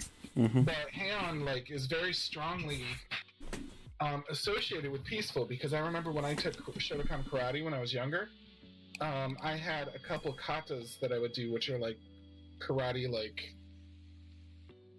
sort of like dances, where like you have a series of motions that you have to repeat to be tested for that belt. And three of the ones I had were Han Sandan, Han Shodan, and Han Nidan, and they all meant peaceful and then something else. And so when I heard Han, I recognized it. I'm like, oh, I learned the word Han a long time ago because it's common use in Japan for peaceful. So I know that it's also a historic era, but the fact that it meant peaceful it's not like a weird piece of trivia. If you've taken karate, because Heian Shodan, for example, I also learned in other forms because I took Kempo, for example, and I believe I had to do a Heian and something in Kempo as well. So just interesting little reference there that it meant peaceful, because it just seems like peace is kind of like the direction the whole series is headed in anyway. So I just thought I'd throw that out there as a really interesting little piece of trivia that I picked up. I mean, that makes what I was watching make more sense now, so that was good. I didn't know that. I was wondering why he said Heian, huh? I was like, okay, so he's like in peace, huh? I guess that's another tip in the hat. I guess something's going on with how I don't know what it is. Yeah. I don't know. I had a lot of fun when I saw that, and I was just like, oh, cool. Well, after they take care of Chameleon Man, they move on to the seventh plant. Such a loser. We go into this. It's like a jabroni. Is that the proper use of the word jabroni? I have no idea. I don't know what jabroni means. You're asking the wrong person. Basically, battle fodder. Oh, okay. Well, I mean, if that's the case, then yeah. Fall guy. The seventh planet, the cavern, and we finally deal with Nikram and his hatred for Rin. I guess the best way to sum this entire, it's a growing moment for Rin yet again. He's having a lot of these moments. Rin's fighting Nikram, and he's manhandling him, I guess the best way to put it, into, revealing how he really feels about him, because Nikram, if people don't remember, Nikram was the younger brother of the patch officiant that was overseeing Tao Rin back when Tao Rin was a douchebag. Do you have any idea what a Kalem is when he says, oh, you're trying to be a Kalem-san? Kalem was just the last guy, the last guy that, the guy that was Horror's overseer. Oh, okay. That's who he was. Also means, I looked it up because I didn't know what it meant. and the baby name means speaker or like greater, bigger, senior. So it made me think that like he was trying to say you're trying to be a master. Maybe like was the translation I was thinking might be possible, Was but I wasn't probably. sure. I mean, but I just know that Caleb was one of the names of one of the pacifists they took down. That's okay. I was just curious if you had any idea because I thought that was one of that's the kind of thing I look for as part of my contribution to the podcast. But it seemed like Caleb was focused around that. But if it's one of their names, it also was connected to a metal, right? Because all the shaman like overseers had metal related names. Am I correct? I mean, I thought that's what you told me before. I don't know where you put those What notes. are the heads of what are the overseers, shaman overseers names? Is that what they are? Just overseers? Yeah, but that's what they officially call as the overseers, or like they're supposed to be like a patch officiants or whatever. Oh, patch officiants. Thank you. So we know that their names are like all connected to different types of metal. So Kalum is connected to potassium, which is it's a Japanese word for potassium. Mm-hmm. Silva is silver, Goldva is gold, chrome is chromium, nichrome was nichrome, which is nickel chromium alloy. Magna was magnesium, rhenium is rhenium, whatever the hell that is. Rhenium is a really obscure thing to pick. I'm trying to see if there's anything useful about it. It has the third highest melting point and boiling point of any stable element, I guess is the only thing that, like, it looks like a silver metal to me. It was the last stable element to be discovered, I guess, and it's named after the Rhine in Europe. Anyway, Bron is boron. I thought that was bronze. I'm surprised.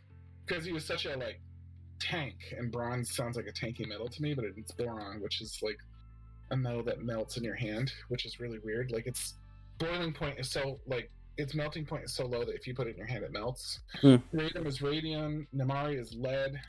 Thallium is thallium. Rutherford is rutherfordium, which is a really obscure metal in my opinion. Zinc is zinc, and alumni is aluminum. Alumi is aluminum. But so Callum is potassium, but it also meant overspeaker. So I wonder if he had. Do we know if Callum had like a speaker role, and it was like a double pun? What was the other word you used? It was like over something. Because it seemed like that's what he did, huh? I said overseers, but he's a patch tribe officiant.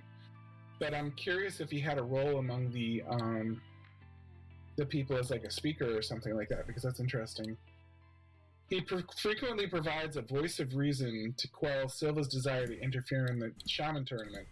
So that's what the wiki says, but it's interesting that they accidentally say the voice of reason because he was a voice, and that's one of the meanings of his name. I mean, he was one of the voices. He was the one keeping Necrom in check half the time.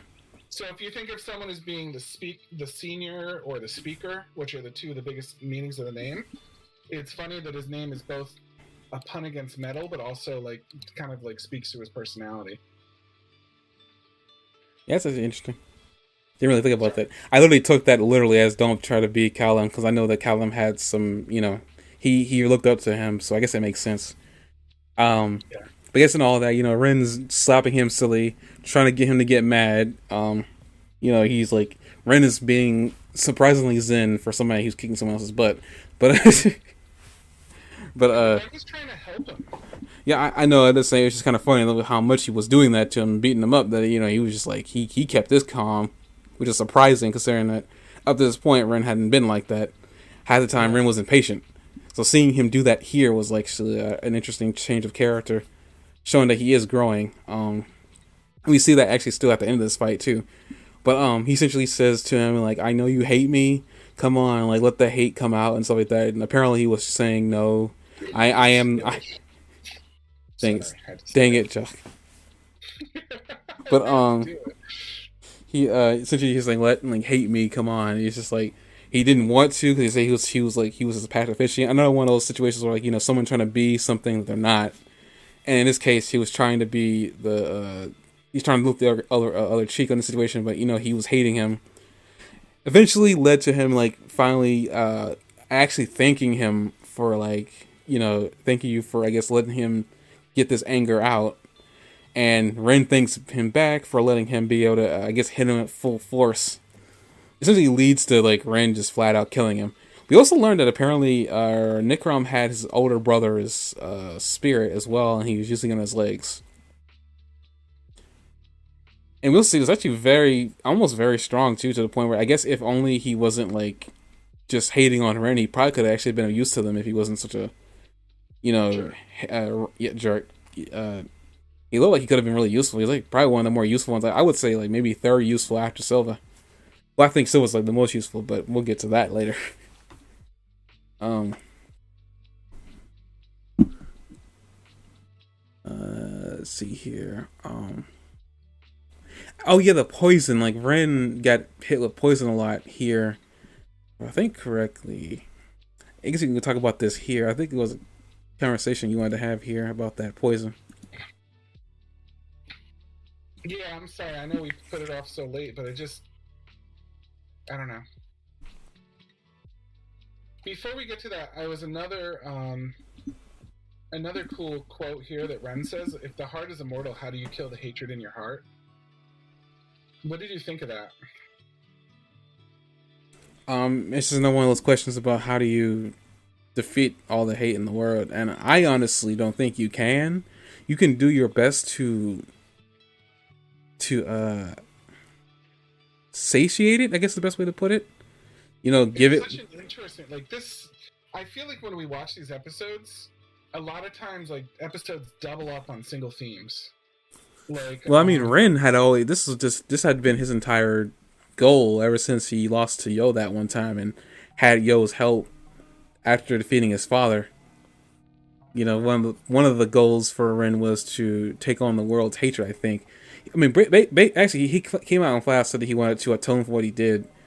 But eventually, I think it evolved into wanting to quell the world's hate somehow. I don't disagree in the least. I just think it's like, I mean, I've had episodes where I've come in and all I did the entire like prep for the episode was like read mythology, and then I've had other episodes where I'd message you beforehand. I'm like, dude, just FYI, like, there is nothing in this for me to research, and I've given you a heads up about that. And this is like one of those cases where I was just like, I just felt like I was like, is this another theme that they're just kind of latching on to? Like the whole theme of like these two episodes are about like getting philosophical and giving you like spoilers about like building up, not spoilers, but building up philosophically to the climax. Like they have all these direct quotes, about Ren saying like, I've got to kill the hatred in my heart. I don't want to be the same person. But like, that's such a model for what they're trying to do with Hao. You know what I mean? Hao's own struggle to overcome the hatred in his heart.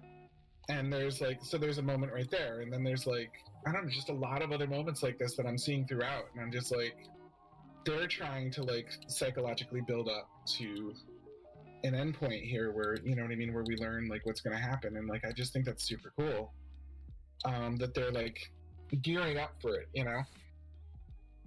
I get that. I'm saying that this this is all how. pretense build up to like the last episode where they confront him and like they've covered all this stuff.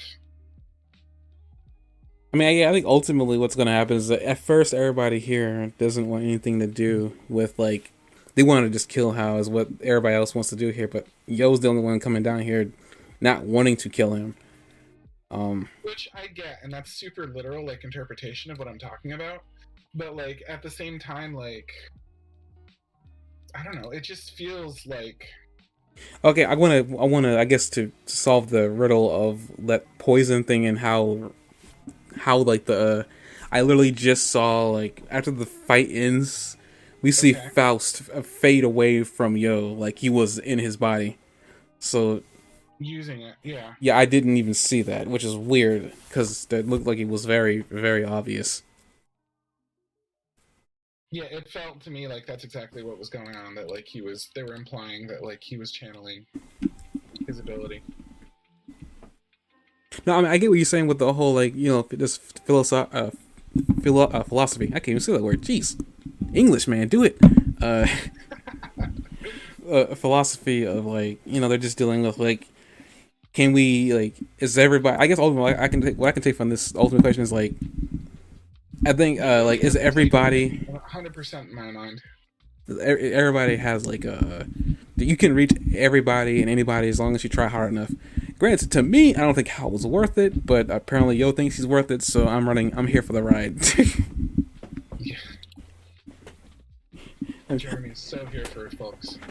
That's all I'm here for. Like, I don't think Hal's worth it, but like, I mean, if you can almost redeem somebody like Frieza and still not do it, then Are I we mean, really talking about Frieza now? sorry, I had to. We did have to, didn't you? But honestly, if you can come close to redeeming some, like giving a redeeming quality of a character who you spent most of your life hating, I guess you can redeem a character like Hal. And just like he's related to the main character, and like I guess this is what they're ultimately going to do. I have no idea what's going to happen here. I am very intrigued at what's the ultimate end goal for Hal. But like, I guess we'll just see what happens. It looks like redemption is the only way out of this fight because, I guess another interesting thing that Ren says, like, what can he like? He's afraid of like what the hate will do to him. Will he manifest a demon of his own one day? Sorry, Jesus. I had something in my throat there for a second. Get the frog out, man, and get Froppy out as well. Jeez. But it's interesting, like how he's afraid of like manifesting his own demon, which listed the whole thing that House said that everybody's got like a tiny bit of like psychic ability within them. It just depends on like how, like what their life was like leading up to the manifestation of their psychic ability. Again, it's a really sad ability. It really, when you really think about it in this world, it's like, wow, it's really weird like how psychic abilities will just suddenly pop up, and you really has to do with the fact, huh? They isolate you in a way. Yeah, isolation is the biggest word there to use, was like isolating yourself. It's like, I really don't want psychic abilities in this world. Yeah, they sound like a curse. I think it is supposed to be a curse. It was a very interesting way that he put it, and it's just kind of cool that Ren makes reference to it too. It's like, well, I'll be able to do this, and Yo's like, you like if you can't do it, you can just you got us, and if you don't need us, you can just use love. And literally comes out to him and says like, get married, have a kid. And I was like, he's basically love and peace, love and peace. Dang it, you like Trigun reference. Marco, who's very much like Bash, and then Yo turns all guile on him and says, "Go home and be a family man." Dang it. It's exactly what happened. I also want to point out too, at this point, Ren's like blushing, so I'm guessing he has some girl in mind. I don't know who it is. Ren is? Yeah, Ren is blushing there for a hot second. It's very light, but you can tell he has a girl on his mind, and I don't know who it is. My theory is it must be the lady. What's her name? Shoot. Iron Maiden. That's, like, naked every 10 minutes? Jeez. Yeah. Do you think anyone has feelings for the woman that's like pure and innocent yet naked all the time? I have no idea, Jeremy.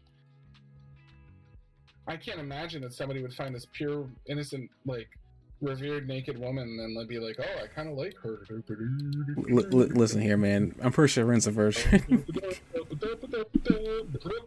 Sorry. Jeez. Did I go all the way with that? I'm yes, sorry. you did. Yes, you did. You didn't come back. You didn't come back for 5 seconds. Yes, with that, we go past that after the whole revelation. Necrom's been defeated, put in the ground. We go to the next plant, and literally, there's a plant guy.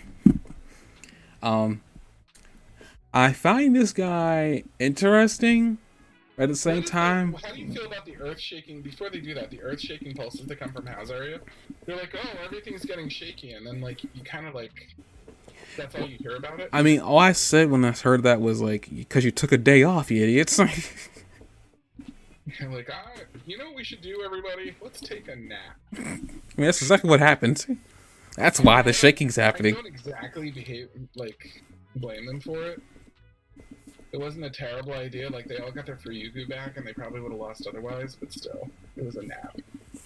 Y'all took a grown-up nap,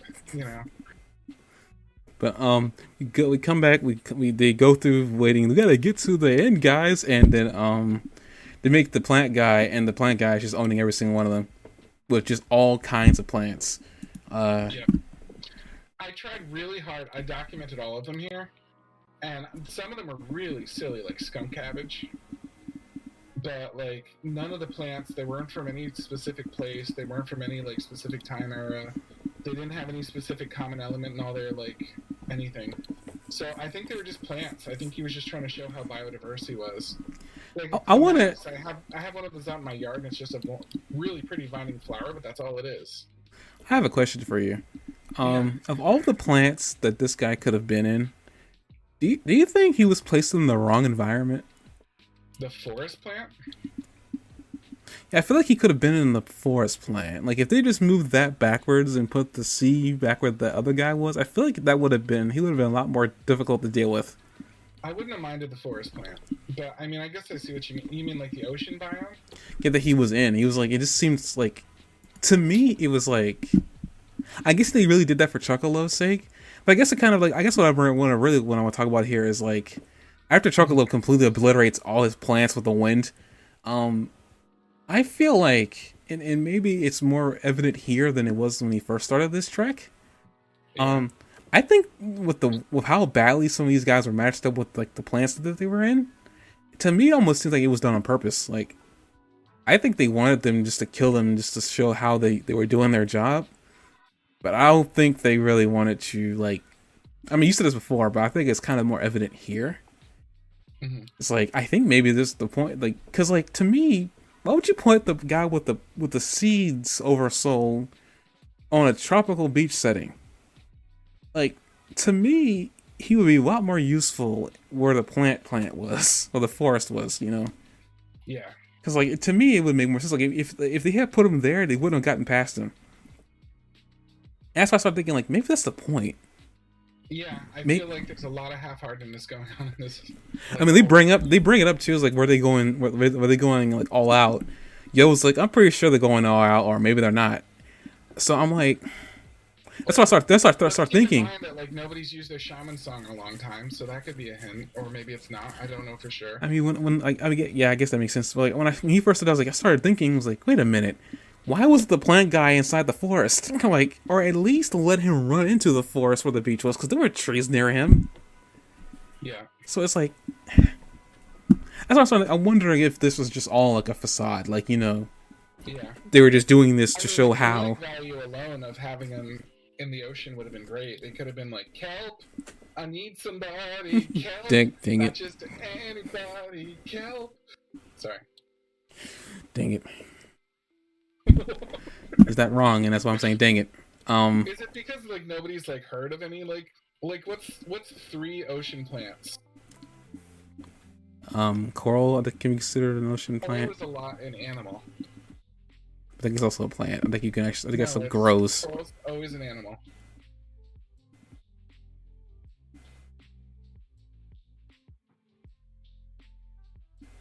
Seaweed. Yeah, but seaweed is just a weed of the sea. Like, what's a specific... Like, if you can't name one, then probably the average animated watcher can't name one either.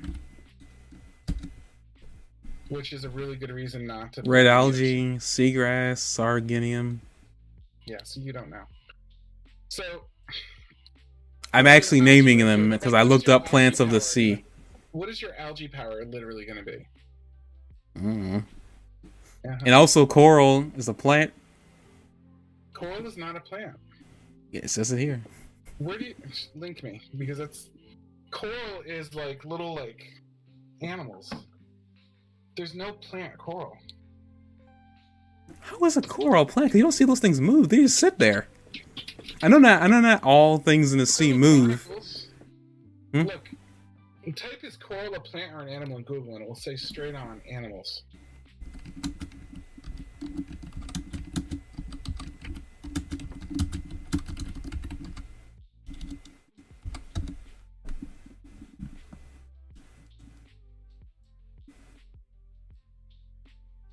You know, I just don't see them breathing. For the most part, even like some of these plants, you can see them actually kind of breathing and using the water around them. And what's your point? It doesn't matter what you see. It's still an animal.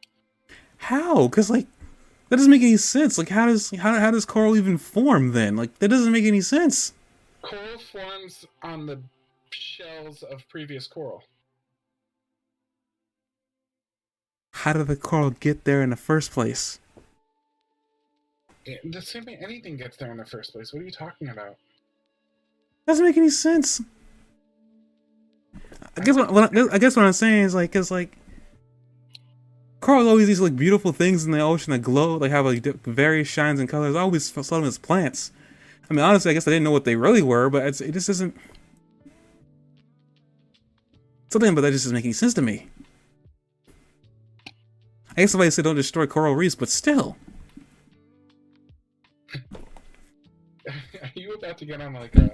No, I'm not about to get into a whole like this shouldn't be a thing. I'm just saying that it doesn't make any. I know what you're like when you get started.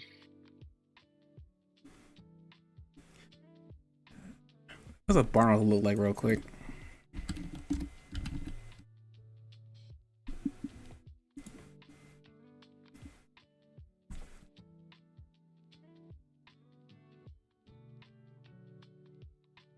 Barnacles aren't that different, yeah. Oh, well, they have a moving organ. Corals don't.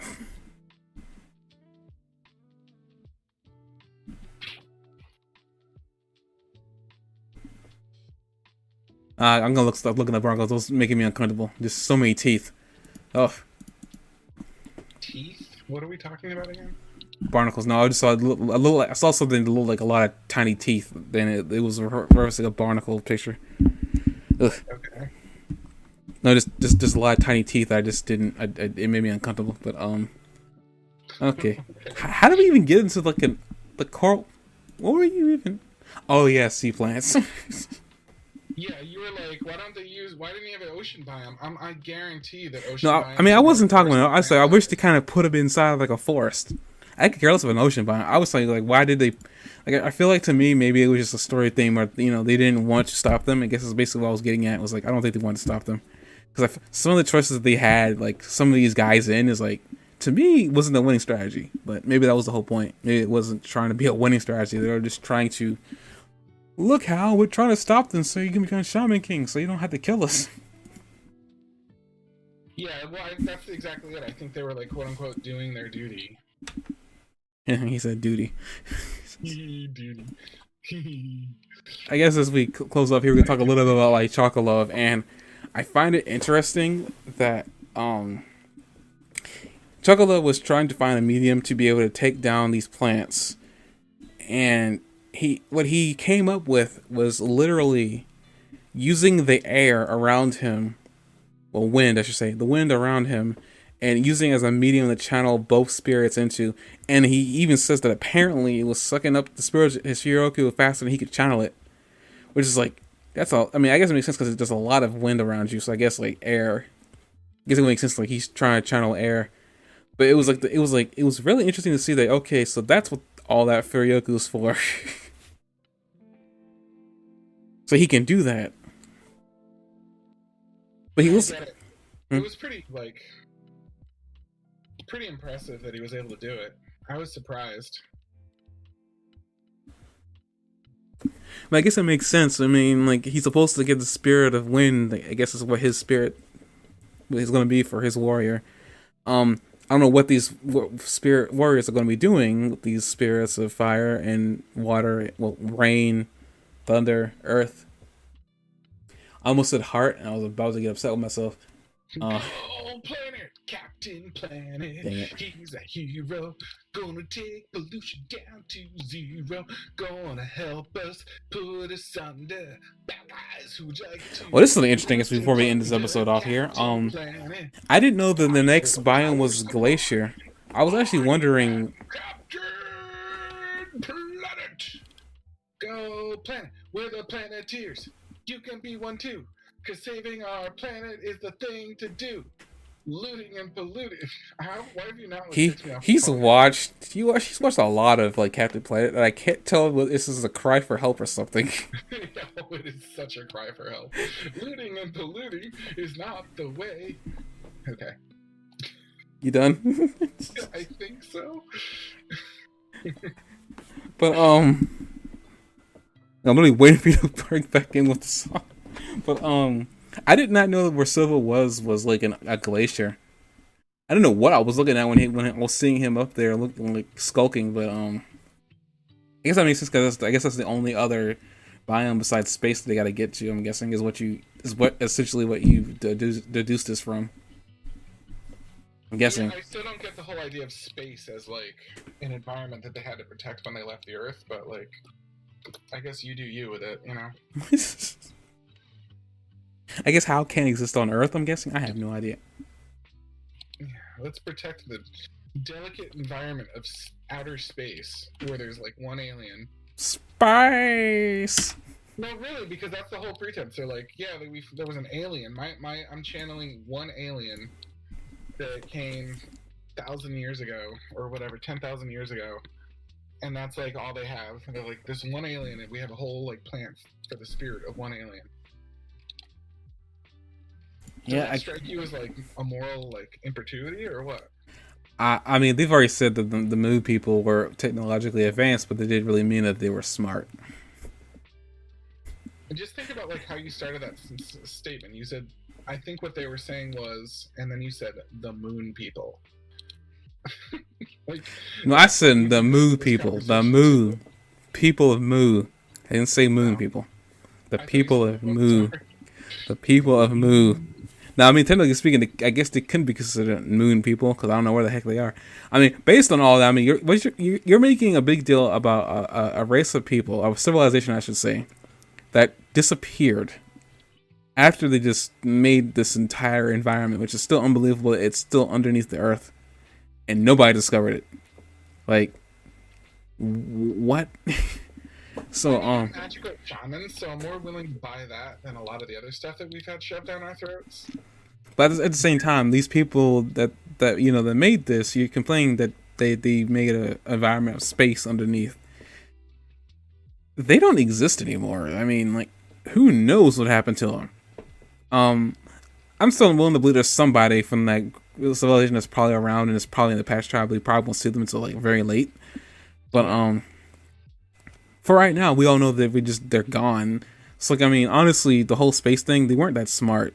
So I'm more willing to just like let it be one of those things. Like maybe they had like Billy Bob of the Moo over here saying that I'm gonna build this space. Did you just say yes. Billy Bob of the Moo? Yes. In all earnesty, that's what you just said. Yes. Okay. I just wanted to be absolutely freaking clear that you said Billy Bob of the Moo. It sounds like a string of nonsense. Billy Bob of the Moo. I mean, basically what I'm saying is, like, I mean, based on, like, you know, all that, and they don't exist anymore, like, and they weren't the smartest civilization. They were technologically advanced, for sure, but that didn't translate to intelligence. I'm willing to believe that maybe this was an oversight. Like an intergalactic Jode family or something. They're just like, I'm Billy Bob of the Moo. Come on and join me in my trucker love, trucker spot of love. I guess with that we can end the podcast. The next 2 episodes. That is my cue that it's time to stop. Is that what you're doing? I don't really have much more to say. I literally kind of said all I could say. Unless you have something else to add. The magical spear has told us that it's time to go away now. I mean, do you have anything else to add besides making fun of what I said? No, I just think Billy Bob of the Moo is really freaking funny. That's all. I'm glad I was able to get a laugh at you. I couldn't think of any real name. I was just like, you know what, I'm gonna go with this. So we're gonna run with the analogy. I guess what I'm basically saying with them is like they weren't. I guess from what we were being told, they weren't the smartest people. So the space thing, even if it was just for one alien, probably tells you that they weren't the most intelligent, and maybe that's why they don't exist anymore. Yeah, because they weren't that smart. The entire thing is outlandish, but I mean, this is an anime, so. I like it. Whatever they say goes. And with that, we're going to end the podcast. And the next 2 episodes will be the finale of the Shaman King. Are you going to miss it? Honestly, I'll be glad I managed to experience this piece of history that's been bugging me for the last like 10 years. I've had a good time with it. Now I'm enjoying time with it. I probably, after all this is said and done, probably will miss it. But like, I mean, it's still on the internet. I'll be able to watch it. I mean, this will be the official way I tell people who want to watch Shaman King. Just like watch this anime, the 2021 version. Don't go back and watch the early 90s like that. It butchered a lot. Go watch it if you want a good laugh, but like other than that, you probably shouldn't watch it for anything real serious. Good lord, it's harsh criticism. That first anime compared to this one, this is so much better. Yeah. Like I talked to someone that watched it and they said they really liked it. I mean, I'm pretty sure like it's good. I mean, it's good if you don't compare it to this. I guess is the best way to put it. Like, if you want the original story that the original guy wanted to tell, then you're not gonna get it from there. You're gonna have to get it from here. But if you don't care about that, you want to watch the original, go by all means, go ahead and watch it. I mean, I'm not telling you you can't watch it. It makes sense because the person I watch it to likes really innocent stuff, so maybe they liked the fact that it was censored a little bit. I mean, I wouldn't call that censored. I'm more call like they just chopped the head off and moved on with their life. Wow. Because there was no death. There was like half the stuff that was going on we've seen at this point didn't exist in it. I know someone dies in the series right now and they're like, not again. I mean, no kidding. I mean, actually, if I recall, I think all like the child nudity didn't exist too. So I mean, if you really want to watch this show with all that nudity in the jock, you can go watch that. No, I don't. I really don't. So I guess with that, we're going to end it off here. We'll be back for like the series finale of a show that I've been dying to watch in its entirety, actually, and with the original story kept intact. I now know what people mean by this creator being very liberal with his art. So I will now be able to talk coherently to people in the future about this guy. Also, apparently, I don't know when this is going to drop, but apparently the sequel anime got announced. That's fun. Yeah, I'll probably watch that on my own time. I don't think I'm going to suggest you to... Not that you didn't like your time with it, but I don't know. I don't really know what the sequel's about, other than the children of the main characters. So I have no... I don't want to, like, tell you to watch this, and it's a bomb. So... I think I would just, like suffer in peace in case it's bad. Okay. Until then, guys, thank you for watching. Thank you for taking our consistent ramblings for 2 hours and 16 minutes. Sorry. Bye.